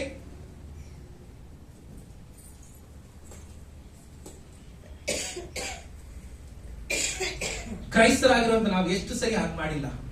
ನಮ್ಗೆ ಯಾರೋ ರಿಮೈಂಡ್ ಮಾಡ್ಬೇಕು ಪ್ರಾರ್ಥನೆ ಮಾಡ್ಲಿಕ್ಕೆ. ನೋಡ್ರಿ ಇವ್ರ ಪರಿಸ್ಥಿತಿ ಏನಾಗಿದೆ ನೋಡ್ರಿ. ಯಹೂದ್ಯರಿಗೆ ಇವರೇ ಹೇಳ್ತಾ ಇದ್ರು, ಯೇಸು ಸ್ವಾಮಿ ಹುಡ್ತಾನೆ, ನಮ್ಮನ್ನ ಇವರ ಕೈಗಳಿಂದ ನಮ್ಮನ್ನ ಬಿಡಿಸ್ತಾನೆ. ಆದ್ರೆ ಯೇಸು ಸ್ವಾಮಿ ಹುಟ್ಟಿರೋ ವಿಷಯ ಗೊತ್ತಾಗಿ ಇವ್ರೇನ್ ಮಾಡಿದ್ರು? ಹೋದ್ರೆ ಯೇಸು ಸ್ವಾಮಿನ ಆರಾಧನೆ ಮಾಡ್ಲಿಕ್ಕೆ ಇವ್ರೇನ್ ಮಾಡಿದ್ರು ಗೊತ್ತಾ? ಇವ್ರಿಗೆ ದೇವಾಲಯದ ಆಚರಣೆಗಳು ಇಂಪಾರ್ಟೆಂಟ್ ಆಗ್ಬಿಟ್ಟಿತ್ತು. The temple rituals are very very important for them, not Jesus. ಅವರಿಗೆ ಕಾನೂನಿನ ಚರ್ಚೆಗಳು, ಲೀಗಲ್ ಡಿಸ್ಕಷನ್ಸ್ ತುಂಬಾ ಇಂಪಾರ್ಟೆಂಟ್. ಯಾಕೆ? ಯೇಸು ಸ್ವಾಮಿ ಇಂಪಾರ್ಟೆಂಟ್ ಅಲ್ಲ ಅವರಿಗೆ. ಇವತ್ತು ಸಭೆಯಲ್ಲಿರುವಂತಹ ಪರಿಸ್ಥಿತಿ ಹಾಗೆ ಇದೆ ಅಲ್ವಾ? ನಮ್ಗೆ ಸಭೆಯ ಆಚಾರಗಳು, ವಿಚಾರಗಳು, ನಾವು ಹೀಗೆ ಮಾಡೋದು, ಹಾಗೆ ಮಾಡೋದು, ಅದೇ ಇಂಪಾರ್ಟೆಂಟ್. ನಮಗೆ ಯೇಸು ಸ್ವಾಮಿ ಇಂಪಾರ್ಟೆಂಟ್ ಅಲ್ಲ. ನಮ್ಗೆ ಚರ್ಚ್ ಅಲ್ಲಿ ಈ ರೂಲ್ಸ್ ಅಂಡ್ ರೆಗ್ಯುಲೇಷನ್ಸ್ ಹಿಂಗೆ ಇರಬೇಕು, ಹಿಂಗೆ ನಡ್ಕೋಬೇಕು, ಹಿಂಗೆ ಮಾಡ್ಬೇಕು, ಅದೇ ನಮ್ಗೆ ಇಂಪಾರ್ಟೆಂಟ್. ಯೇಸು ಸ್ವಾಮಿ ಇಂಪಾರ್ಟೆಂಟ್ ಅಲ್ಲ. ವಾಕ್ಯ ಕೊಡೋ ಬರೋ ಪಾಸ್ಟ್ರು ಕೂಡ ನಮ್ ಸಭೆಗೆ ತಕ್ಕಂತೆ ವಾಕ್ಯ ಕೊಡ್ಬೇಕು. ಇದು ನಮ್ ಸಭೆಯಲ್ಲಿ ನಡೆಯಲ್ಲ, ಆಯ್ತಾ? ನಾನು ಹೋಗಿರೋ ಸಭೆಯಲ್ಲಿ ನಡೀತಾ ಬಂದು ಹೇಳ್ತಾರೆ, ಗಿರೀಶ್ ಒಂಚೂರು ಬೈದೆ ಪ್ರಸಂಗ ಮಾಡಪ್ಪ. ಅವಾಗ ನಾನೇನ್ ಮಾಡ್ಬೇಕು ಗೊತ್ತಾ? ದೇವ್ರು ನನಗೆ ಎಲ್ಲ ಫುಲ್ ಹೇಳಿ, ದೇವ್ರು ನನ್ನ ನಡೆಸಿ, ನಾನು ವಾಕ್ಯ ಓದ್ಬೇಕಾದ್ರೆ ದೇವ್ರು ನನ್ನ ಪ್ರೇರೇಪಣೆ ಮಾಡಿ ಅನೇಕ ವಿಷಯಗಳನ್ನು ಹೇಳುತ್ತಾರೆ. ಅದನ್ನ ಹೇಳಕ್ಕಾಗಲ್ಲ. ಯಾರ ಗ್ಲಾಸು, ನನಗ ನಿಮ್ಗ? ಹೋಗ್ರಿ. ಈ ನಮ್ಮ ಕರ್ನಾಟಕದಲ್ಲಿ ಒಂದ್ ತಿಂಗಳಿಂದ ಒಂದು ದೊಡ್ಡ ಕ್ರಾಂತಿ ನಡೀತಾ ಇದೆ. ಏನ್ ಗೊತ್ತಾ? ಎಲ್ಲ KSRTC ಬಸ್ಗಳ ಮೇಲೆ, ಗೊತ್ತಿಲ್ಲ ನಿಮ್ಗೆಲ್ಲರಿಗೂ, ನಾನೊಬ್ಬನೇ ಇನ್ಸ್ಟಾಗ್ರಾಮ್ ನೋಡೋದವಾಗ ಏನ್ ಮಾಡ್ತಾ ಇದ್ದಾರೆ, ಈ ಪಾನ್ ಮಸಾಲ ಮತ್ತೆ ಈ ಮಾದಕ ವಸ್ತುಗಳ ಎಲ್ಲ ಒಂದು ಅಡ್ವರ್ಟೈಸ್ಮೆಂಟ್ ನ ಕಿತ್ತಾಕ್ತಾ ಇದ್ದಾರೆ. ಅಡ್ವರ್ಟೈಸ್ಮೆಂಟ್ ಕೊಟ್ಟಿರೋದು ಯಾರು? ಯಾರು ಕೊಟ್ಟರು ಗೊತ್ತಿದ್ ಯಾರು ನೋಡಿಲ್ವಾ? ಕಂಪನಿಗಳಲ್ಲಿ ಯಾರು ಮುಖ ಕಾಣಿಸ್ತಾ ಇದೆ ನಮ್ಗೆ? ಶಾರುಖ್ ಖಾನ್, ಸಲ್ಮಾನ್ ಖಾನ್ ಅಲ್ವಾ, ಅಜಯ್ ದೇವ್ಗನ್. ಒಬ್ರು ಯಾರೋ ಹೋಗಿ ಶಾರುಖ್ ಖಾನ್ ಕೇಳಿದಂತೆ ಇಂಟರ್ವ್ಯೂ, ನಿಮ್ಗೆ ಗೊತ್ತಿಲ್ವಾ ಇದು ಜನರನ್ನ ಹಾಳು ಮಾಡುತ್ತೆ, ಹೆಂಗ್ ನೀವು ಅಡ್ವರ್ಟೈಸ್ ಕೊಡ್ತೀರಾ?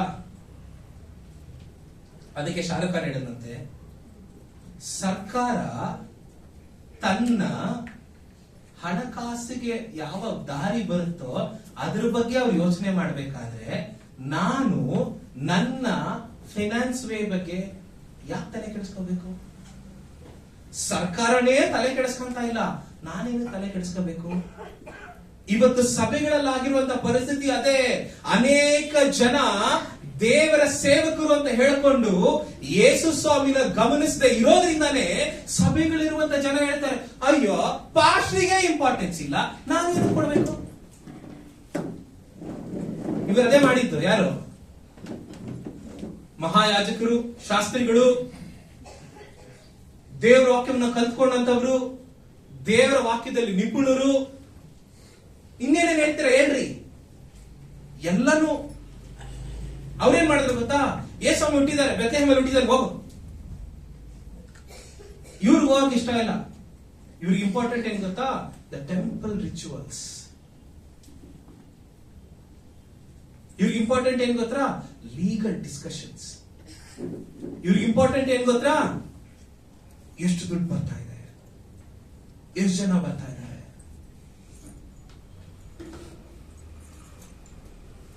ಎಂತ ಪರಿಸ್ಥಿತಿಗೆ ಸಭೆ ತಲುಪಿದೆ ಅಲ್ವಾ? ಆಗಿನ ಪರಿಸ್ಥಿತಿಗೂ ಈಗಿನ ಪರಿಸ್ಥಿತಿಗೂ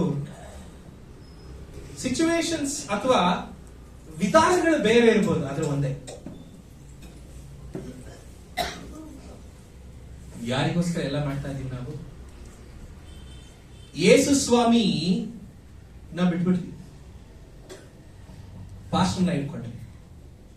ಯೇಸು ಸ್ವಾಮಿನ ಬಿಟ್ಬಿಟ್ವಿ, ಪ್ರವಾದಿನ ಇಟ್ಕೊಂಡ್ವಿ. ಯೇಸು ಸ್ವಾಮಿನ ಬಿಟ್ಬಿಟ್ವಿ, ಅದ್ಭುತ ಮಾಡೋರ್ನ ಇಟ್ಕೊಂಡಿದೀವಿ. ಯೇಸು ಸ್ವಾಮಿನ ಬಿಟ್ಬಿಟ್ವಿ, ಮೋಟಿವೇಶನ್ ಹೇಳೋರ್ನ ಇಟ್ಕೊಂಡಿದೀವಿ. ಏನ್ ನಡೀತಾ ಇದೆ ಸಭೆಯಲ್ಲಿ? ಯೇಸು ಸ್ವಾಮಿ ಹುಟ್ಟಿರೋ ಸುದ್ದಿ ಅವರಿಗೆ ಉದಾಸೀನ. Second reaction. ಅದಕ್ಕೆ ಒಬ್ಬ ವ್ಯಕ್ತಿ ಹೀಗೆ ಬರೀತಾರೆ, the early church repented but today's church seek recognition. ಅಂದ್ರೆ ಏನು? ಆದಿ ಸಭೆ ಮನ ತಿರುಗುವಿಕೆಯ ಕಡೆ ಗಮನ ಕೊಟ್ಟಿತ್ತು, ಆದ್ರೆ ಈಗಿನ ಸಭೆ ಗುರುತಿಸುವಿಕೆಯ ಬಗ್ಗೆ ಗಮನ ಕೊಡ್ತಾ ಇದೆ. ನಮ್ ಚರ್ಚ್ ಈ ಸಿಟಿಯಲ್ಲಿ ಹೈಲೈಟ್ ಆಗ್ಬೇಕು. ಏನ್ ಮಾಡ್ತೀರಾ ಹೈಲೈಟ್ ಆಗಿ ಇಟ್ಕೊಂಡು? ಯೇಸು ಹೇಳ್ತಾರೆ ಮನೇಲಿ ಏನಂತ ಗೊತ್ತಾ? ನೀನ್ ಯಾರು ನಂಗೆ ಗೊತ್ತಿಲ್ಲ, ಹೋಗಿ ಬಂದ್ಬಿಡ್ತಾರೆ. ಏನ್ ಮಾಡ್ತೀರಾ ಇವಾಗ?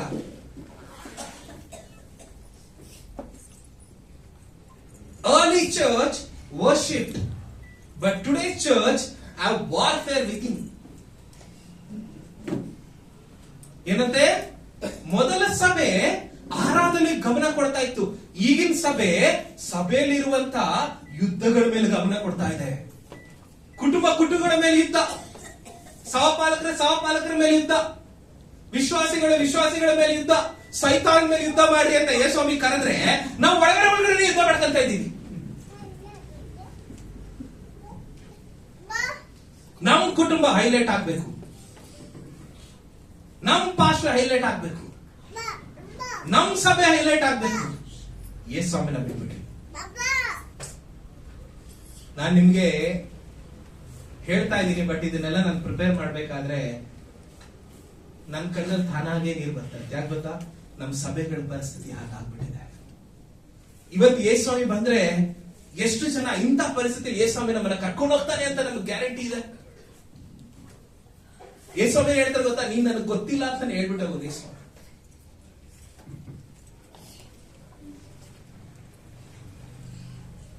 R V ready? ನಾವು ಸಿದ್ಧವಾಗಿದೀವ ಯೇಸ್ವಾಮಿನ ಎದುರುಗೊಳ್ಳಿಕ್ಕೆ?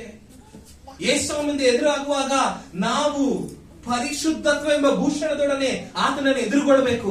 ಆದ್ರೆ ನಾವೇನ್ ಮಾಡ್ತಾ ಇದೀವಿ ಗೊತ್ತಾ? ಅಶುದ್ಧತ್ವ ಎಂಬ ಭೂಷಣವನ್ನ ತುಂಬ್ಕೊಂತ ಇದೀವಿ ಒಳಗಡೆ ಒಳಗಡೆ ಒಳಗಡೆ ಒಳಗಡೆ.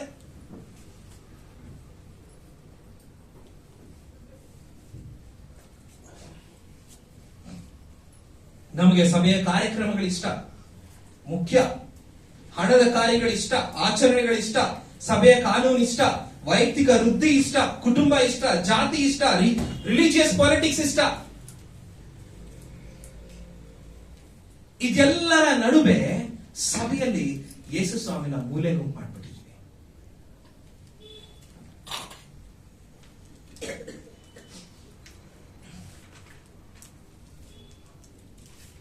ಅದಕ್ಕೆ ವಿಲಿಯಂ ಬರ್ಕ್ಲೆ ಅನ್ನುವಂತ ಒಬ್ಬ ದೇವ ಸೇವಕರು ಹೇಳ್ತಾರೆ, people whose own desire is to do what they like never have any use of Jesus Christ. ಏನಂದ್ರೆ, ಯಾವ ವ್ಯಕ್ತಿಗಳಿಗೆ ತಮ್ಮ ಚಿತ್ತವನ್ನ ನೆರವೇರಿಸಿಕೊಳ್ಬೇಕು ಅಂತ ಆಸೆ ಪಟ್ಟು ಮಾಡ್ತಾರೋ ಅವರಿಗೆ ಯೇಸು ಸ್ವಾಮಿ ಯಾವುದೇ ಪ್ರಯೋಜನಕ್ಕೆ ಬಾರದ ವಸ್ತು ಆಗಿರ್ತಾರೆ. Hallelujah, hallelujah, hallelujah. ನಿಮ್ ಪಕ್ಕದಲ್ಲಿರೋದು ಹೇಳ್ರಿ, ಯೇಸು ಸ್ವಾಮಿ ಬೆಲೆ ಬಾಳುವಂತ ವಸ್ತು. ಅದನ್ನ ಮೂಲೆ ಗುಂಪು ಮಾಡಬೇಡ್ರಿ. ಸಭೆ ಅಂತ ಹೇಳಿದ್ರೆ ಈ ಕಟ್ಟಡ ಮಾತ್ರ ಅಲ್ಲ, ಸಭೆ ಅಂತ ಹೇಳಿದ್ರೆ ವೈಯಕ್ತಿಕವಾಗಿ ನಾನು ನೀವು ಕೂಡ.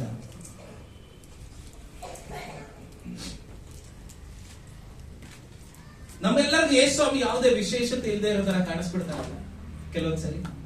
ಅದೇ ಬೋರಿಂಗು, ಅದೇ ಕೀರ್ತನೆ 23, ಅದೇ ಮತ್ತಾಯ, ಅದೇ ಮಾರ್ಕ, ಸೆಂಚುರೀಸ್ ಇಂದ ಅದನ್ನೇ ಹೇಳ್ಕೊಂಡು ಬರ್ತಾವೆ.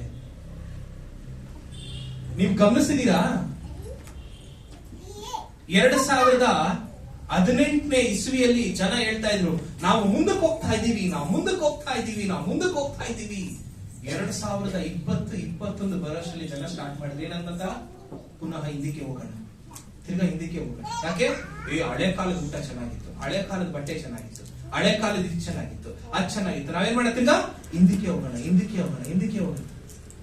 ಆದ್ರೆ ಸಭೆ ಮಾತ್ರ ಮುಂದಕ್ಕೆ ಹೋಗ್ತಾ ಇದೆ. ಇನ್ನೂ ಲೋಕ ಜನರಿಗೆ ಗೊತ್ತಾಗ್ಬಿಡ್ತು ಹಿಂದಿನವುಗಳೇ ಇಂಪಾರ್ಟೆಂಟ್ ಅಂತ, ಲೋಕ ಜನರಿಗೆ ಗೊತ್ತಾಗ್ಬಿಡ್ತು ಅದೇ ನಮ್ಮನ್ನ ಕಾಪಾಡೋದು ಅಂತ. ಆದ್ರೆ ಸಭೆಗೆ ಮಾತ್ರ ಇನ್ನೂ ಗೊತ್ತಾಗಿಲ್ಲ ನಾವು ಆದಿ ಸಭೆ ತರ ಇರಬೇಕು ಅಂತ. ಸೈತಾನನು ಎಷ್ಟರ ಮಟ್ಟಿಗೆ ಸಭೆಯನ್ನ ಕೆಡಿಸಲಿಕ್ಕೆ ಪ್ರಯತ್ನ ಪಡ್ತಾ ಇದ್ದೇನೆ ಅನ್ನೋದನ್ನ ನಾವು ಯಾವತ್ತೂ ಮರಿಬಾರ್ದು.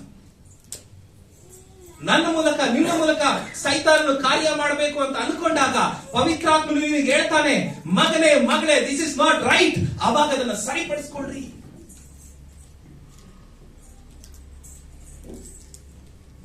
The third reaction. ಅದಕ್ಕೆ ಒಬ್ಬ ವ್ಯಕ್ತಿ ಹೇಳ್ತಾರೆ, ಹೀಗೆ ನಾನು ಓದ್ತಾ ಇದ್ದೆ ಮನೆ ಕೂತ್ಕೊಂಡು ಒಂದು ಮ್ಯಾಗಝಿನ್ ಅಲ್ಲಿ, church today don't need revival, church today need Jesus. ಸಭೆಗೆ ಇವತ್ತು ಏನ್ ಬೇಡ ಅಂತೆ? ರಿವೈವಲ್ ಬೇಡ ಅಂತೆ. ಸಭೆಗೆ ಇವತ್ತು ಬೇಕಾಗಿರೋದು ಯಾರು ಗೊತ್ತಾ? ಯೇಸು ಸ್ವಾಮಿ. ನಿಮ್ ಪಕ್ಕದವ್ರಿಗೆ ಹೇಳ್ರಿ, ಸಭೆಗೆ ರಿವೈವಲ್ ಬೇಡ, ಸಭೆಗೆ ಬೇಕಾಗಿರೋದು ಯಾರು? ನಾವು ಫಸ್ಟ್ ಆ ಬೇರಾಗಿರುವಂತ ಯೇಸು ಸ್ವಾಮಿನ ಹಿಡ್ಕೊಂಡ್ರೆ ಹಣ್ಣು, ಕಾಯಿ, ಹೂವು, ಎಲೆಗಳು ಎಲ್ಲ ಅದಷ್ಟಕ್ಕೆ ಅದೇ ಬರುತ್ತೆ. ಇದು ಗೊತ್ತಿಲ್ಲದೆ ಅಯ್ಯೋ ಗಿಡ ಎಲೆ ಬಿಡ್ತಾ ಇಲ್ಲ, ಅಯ್ಯೋ ಗಿಡ ಹೂ ಬಿಡ್ತಾ ಇಲ್ಲ, ಅಯ್ಯೋ ಗಿಡ ಹಣ್ಣು ಬಿಡ್ತಾ ಇಲ್ಲ ಅಂದ್ರೆ ಬೇರಿಗೆ ಸರಿಯಾಗಿ ನೀರು ಕೊಟ್ಟಿರ್ತಾನೆ, ಬೇರಿಗೆ ಬೇಕಾಗಿರೋ ನ್ಯೂಟ್ರಿಷನ್ಸ್ ಕೊಟ್ಟಿರ್ತಾನೆ. ಅದಕ್ಕೆ we need Jesus today, not the revival. Third reaction ನೋಡ್ರಿ,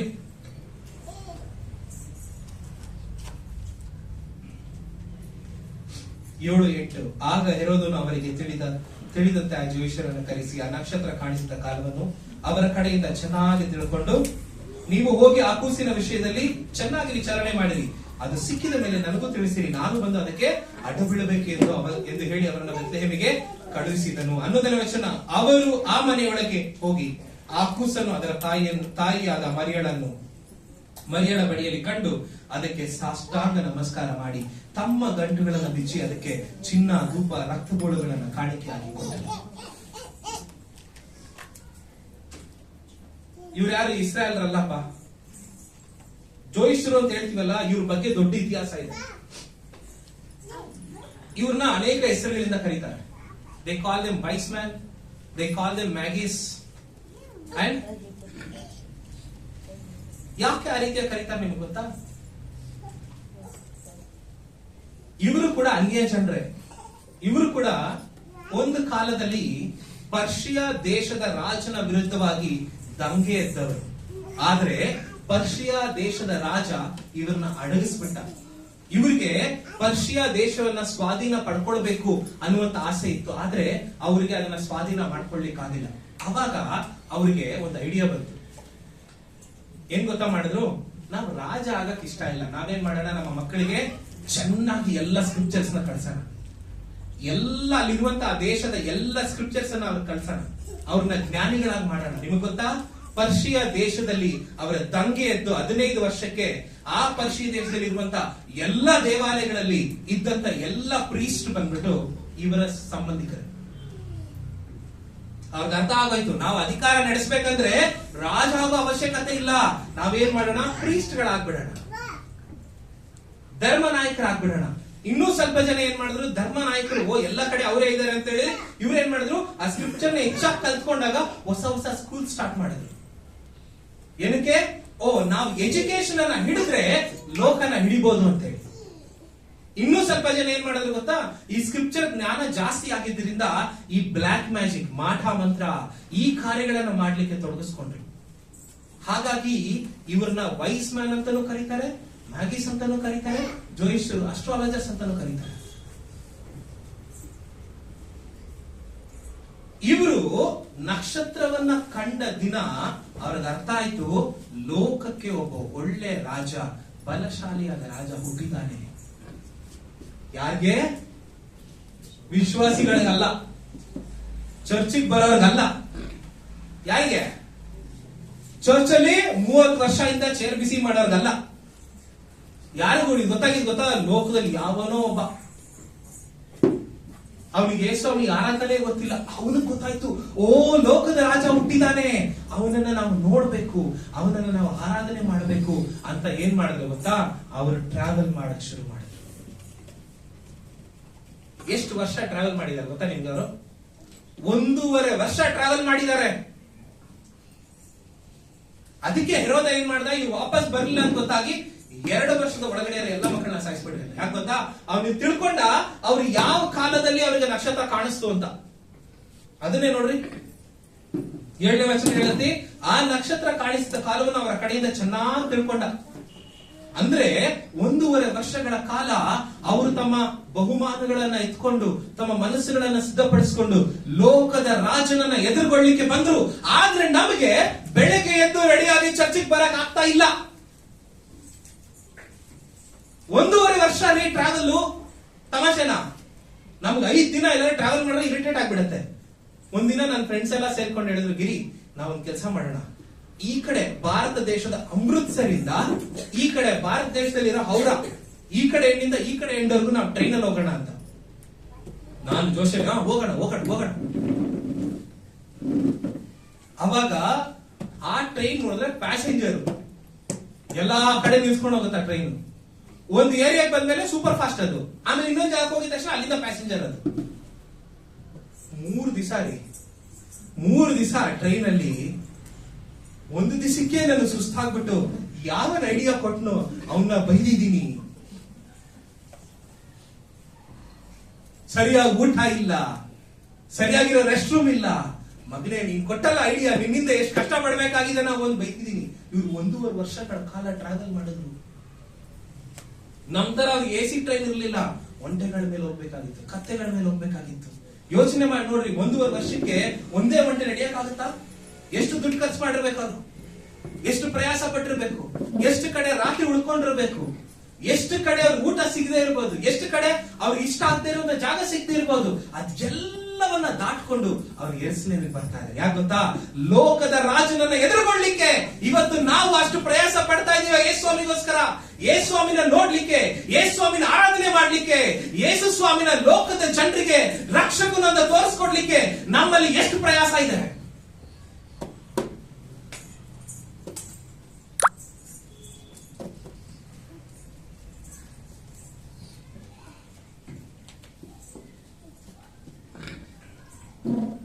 ನೋಡ್ರಿ,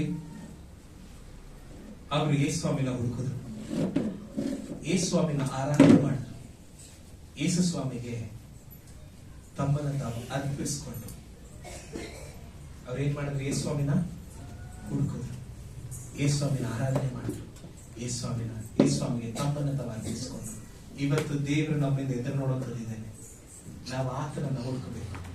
ಬೇರೆ ವಾಕ್ಯ ಹೇಳುತ್ತೆ, ಯಾರು ಆತನನ್ನು ಹುಡುಕ್ತಾರೋ ಅವರಿಗೆ ಆತನು ಸಿಗ್ತಾನೆ. ಆ ಹುಡುಕಿದಾದ್ಮೇಲೆ ನಾವು ಆತನನ್ನು ಆರಾಧನೆ ಮಾಡಬೇಕು. ಆರಾಧನೆ ಅಂದ್ರೆ ಏನು? ಅಲ್ಲಿ ವಾಕ್ಯ ಹೇಳುತ್ತೆ, ಅವ್ರು ಏನ್ ಮಾಡಿರುತ್ತೆ? ಅದಕ್ಕೆ ಸಾಷ್ಟಾಂಗ ನಮಸ್ಕಾರ ಮಾಡಿ, ಸಾಷ್ಟಾಂಗ ನಮಸ್ಕಾರ ಮಾಡಿ. ನೆಪೋಲಿಯನ್ ಬಾನಿಪಾಟ್ ಗೊತ್ತಾ ನಿಮ್ಗೆಲ್ಲರೂ? ಎಲ್ಲೋ ಕೇಳಿಸ್ಕೊಂಡಿದ್ದೀವಿ ಯಾವ್ದೋ ಕಾಲದಲ್ಲಿ. ಅವನು ಒಂದು ದೇಶದ ಮೇಲೆ ಯುದ್ಧಕ್ಕೆ ಹೋದಾಗ ಆ ದೇಶದ ರಾಜ ಅವನ ಹತ್ರ ಬಂದು ಮಾತಾಡದಂತೆ, ನೋಡು ನನ್ನ ಮೇಲೆ ಯುದ್ಧ ಮಾಡ್ಬೇಡ, ನನ್ನ ದೇಶನ ಹಾಳು ಮಾಡ್ಬೇಡ, ನಾವಿಬ್ರು ಫ್ರೆಂಡ್ಸ್ ಆಗ್ಬಿಡೋಣ ಅಂತ ಒಂದು ನೋಟಿಸ್ ಕಳ್ಸಿದ. ಅದಕ್ಕೆ ಇವನು ರಿಪ್ಲೈ ಮಾಡದಂತೆ, ಸರಿ ಬಾ ಅಂತ. ಅವನು ಬಂದು ರಾಜ ಶೇಕ್ ಹ್ಯಾಂಡ್ ಕೊಡಕ್ ಹೋದಾಗ ಇವನು ನೆಪೋಲಿಯನ್ ಹೇಳದಂತೆ, ಫಸ್ಟ್ ಯುವರ್ ಸ್ವರ್ಡ್, ಮೊದಲು ನಿನ್ನ ಕತ್ತಿ ಅರ್ಪಿಸು ನನಗೆ, ಆಮೇಲೆ ನಾವು ಸ್ನೇಹಿತರಾಗೋಣ. ಅಂದ್ರೆ ಏನು? ನೀನ್ ರಾಜ ಆಗಿರ್ಬೋದು, ನಿನ್ನ ಅಧಿಕಾರವನ್ನ ನನಗೆ ಅರ್ಪಿಸು ಫಸ್ಟ್, ಆಮೇಲೆ ನಾವು ಸ್ನೇಹಿತರಾಗೋಣ ಅಂತ. ಇವತ್ತು ಆರಾಧನೆ ಅಂದ್ರೆ ಏನ್ ಗೊತ್ತಾ? ನಮ್ಮ ಸಂಪೂರ್ಣ ಅಧಿಕಾರವನ್ನ ಯೇಸು ಸ್ವಾಮಿಗೆ ಸಮರ್ಪಿಸೋದ ನಿಜವಾದ ಆರಾಧನೆ. ಅದನ್ನೇ ನಾವು ರೋಮದವರಿಗೆ 12ನೇ ಅಧ್ಯಾಯದಲ್ಲಿ ನಾವು ನೋಡೋದು. ನಮ್ಮ ದೇಹಗಳನ್ನ ಸಜೀವ ಯಜ್ಞವಾಗಿ ಆತನಿಗೆ ಅರ್ಪಿಸ್ರಿ ಅನ್ನುವಾಗ ನಮ್ಮ ಅಧಿಕಾರವನ್ನ ಯೇಸು ಸ್ವಾಮಿಗೆ ಅರ್ಪಿಸೋದೇ ನಿಜವಾದ ಆರಾಧನೆ. ಇವತ್ತು ನಾವು ಆ ರೀತಿ ಮಾಡ್ತಾ ಇದೀವ? ಅವರು ಸಾಷ್ಟಾಂಗ ನಮಸ್ಕಾರ ಮಾಡಿ ಚಿನ್ನ, ಧೂಪ, ರಕ್ತಬೋಳಗಳನ್ನ ಯೇಸು ಸ್ವಾಮಿಗೆ ಸಮರ್ಪಿಸಿದ್ರು. ಮುಂದೆ ಯಾವಾಗಾದ್ರೂ ಸಮಯ ಇದ್ದಾಗ ಈ 3 ವಿಷಯಗಳು ಏನ್ ಹೇಳುತ್ತೆ ಅಂತ ಹೇಳ್ತೀನಿ. ಈಗ ಚಿಕ್ಕದಾಗಿ ಹೇಳ್ಬಿಡ್ತೀನಿ. ಚಿನ್ನ ಏನ್ ಗೊತ್ತಾ? ಒಬ್ಬ ರಾಜನನ್ನ ಯಾರಾದ್ರೂ ಎದುರುಗೊಳ್ಳಬೇಕಾದ್ರೆ ಅವರು ಚಿನ್ನವನ್ನ ತೆಗೆದುಕೊಂಡು ಹೋಗ್ಬೇಕು. ಅದಕ್ಕೆ ಚಿನ್ನವನ್ನ ನಾವು the king of the metals ಅಂತ ಕರಿತೀವಿ. ಎಲ್ಲ ಲೋಹಗಳ ರಾಜ ಯಾರು? ಚಿನ್ನ ಒಬ್ಬ ರಾಜನನ್ನ ತೋರಿಸ್ತದೆ. ಧೂಪ ಯಾಜಕನನ್ನ ತೋರಿಸ್ತದೆ. ರಕ್ತಬೋಳ ಯೇಸು ಸ್ವಾಮಿಯ ಮರಣವನ್ನ ತಿಳಿಸ್ತದೆ. ಈ 3 ಅವರು ಅರ್ಪಿಸಿ ಯೇಸು ಸ್ವಾಮಿನ ಆರಾಧನೆ ಮಾಡಿದ್ರು. ಇವತ್ತು ಸಭೆಗೆ ಬರ್ತಾ ಇರುವಂತ ನಮ್ಮಲ್ಲಿ ಯಾವ ರೀತಿಯಾದ ಪ್ರತಿಕ್ರಿಯೆ ಇದೆ ಯೇಸು ಸ್ವಾಮಿನ ನೋಡುವಾಗ? ಹೆರೋದನ ಹಾಗೆ ನಡ್ಕೊಳ್ತಾ ಇದೀವ? ಅಥವಾ ಮಹಾಯಾಜಕರು, ಶಾಸ್ತ್ರಿಗಳ ಹಾಗೆ ನಡ್ಕೊಳ್ತಾ ಇದೀವ? ಅಥವಾ ಯೇಸು ಸ್ವಾಮಿನ ನೋಡ್ಲಿಕ್ಕೆ ಪ್ರಯಾಸ ಪಟ್ಟು ಬಂದಂತ ಆ ಒಂದು ಜೋಯಿಷರ ಹಾಗೆ ನಡ್ಕೊಳ್ತಾ ಇದೀವ ಅನ್ನೋದನ್ನ ನಾವು ಯೋಚನೆ ಮಾಡೋಣ. ನಾವೆಲ್ಲರೂ ಕಣ್ಣುಗಳನ್ನು ಮುಚ್ಚಿ ದೇವರ ಸಮ್ಮುಖದಲ್ಲಿ ನಮ್ಮನ್ನು ನಾವು 1 ನಿಮಿಷ ವಿವೇಚನೆಗೆ ಒಳಪಡಿಸೋಣ. 1 ನಿಮಿಷ ವಿವೇಚನೆಗೆ ಒಳಪಡಿಸೋಣ. ಇವತ್ತು ಯೇಸು ಸ್ವಾಮಿ ನಮ್ಮ ಮಧ್ಯದಲ್ಲಿ ಇದ್ದಾರೆ ಅಂತ ನಾವೆಲ್ಲರೂ ನಂಬುತ್ತೀವಲ್ವಾ? ಹಾಗಾದ್ರೆ ಯೇಸು ಸ್ವಾಮಿನ ನೋಡ್ಲಿಕ್ಕೆ ನಾವ್ ಎಂತ ಒಂದು ಪ್ರತಿಕ್ರಿಯೆ ಕೊಡ್ತಾ ಇದೀವಿ? ಎಂತ ಮನಸ್ಸಿನಿಂದ ನಾವು ಬಂದಿದ್ದೀವಿ? ಓ ಅಪ್ಪ, ನಿಮಗೆ ಸ್ತೋತ್ರ ಸ್ವಾಮಿ. ದೇವ್ರೇ, ನಾವು ಬಲಹೀನರೇ ಸ್ವಾಮಿ. ಅಪ್ಪ, ನಮ್ಮಲ್ಲಿ ಅನೇಕ ಬಾರಿ ನಾವು ಸೋತೋಗಿದ್ದೇವೆ. ದೇವರಾತ್ಮನೇ ನಮ್ಮನ್ನ ಎಚ್ಚರಿಸ್ರಿ. ನಮ್ಮ ವಿವೇಚನೆಗಳನ್ನ ಚುರುಕು ಮಾಡ್ರಿ. ಹೊಸ ಚೈತನ್ಯವನ್ನ ಉಂಟು ಮಾಡ್ರಿ ಸ್ವಾಮಿ. ನಿನ್ನನ್ನು ಆರಾಧಿಸಲಿಕ್ಕೆ, ನಮ್ಮನ್ನ ಸಮರ್ಪಿಸಲಿಕ್ಕೆ, ನಿನ್ನನ್ನೇ ರಾಜನಾಗಿ ನಾವು ಒಪ್ಪಿಕೊಳ್ಳಲಿಕ್ಕೆ ನಮಗೆ ಸಹಾಯ ಮಾಡಿ. ನೀನು ಮಾಡ್ಲಿಕ್ಕೆ ಶಕ್ತನದಕ್ಕಾಗಿ ನಮಗೆ ಸ್ತೋತ್ರ. ದೇವರೇ, ಕುಳಿತಿರುವಂತ ನಾವೆಲ್ಲರೂ ಯಾರ ಮುಂದೆನೂ ನಿನ್ನನ್ನು ಅವಮಾನ ಮಾಡದ ಹಾಗೆ, ಯಾರ ಮುಂದೆಯೂ ನಿನ್ನನ್ನು ತಿರುಗಿ ಶಿಲ್ಬೆಗೆ ಹಾಕದ ಹಾಗೆ ಅಪ್ಪ ನಮ್ಮನ್ನ ದೇವರೇ ನೀವು ಬಲಗೊಳಿಸಿರಿ ಸ್ವಾಮಿ. ಲೋಕದಲ್ಲಿ ನಮ್ಮ ಮೂಲಕವಾಗಿ ನಿನ್ನನ್ನ ಪ್ರಚುರಪಡಿಸಲಿಕ್ಕೆ, ನಿನ್ನ ಬೆಳಕನ್ನ ಪ್ರಕಾಶಿಸಲಿಕ್ಕೆ ನಮಗೆ ಸಹಾಯ ಮಾಡಿ. ನೀನ್ ಮಾಡ್ಲಿಕ್ಕೆ ಶಕ್ತನದಕ್ಕಾಗಿ ಸ್ತೋತ್ರ. ಯೇಸುವಿನ ಹೆಸರಿನಲ್ಲಿ ಪ್ರಾರ್ಥಿಸಿ ಬೇಡಿ ಹೊಂದಿದ್ದೇವೆ ನಮ್ಮ ತಂದೆ. ಆಮೆನ್.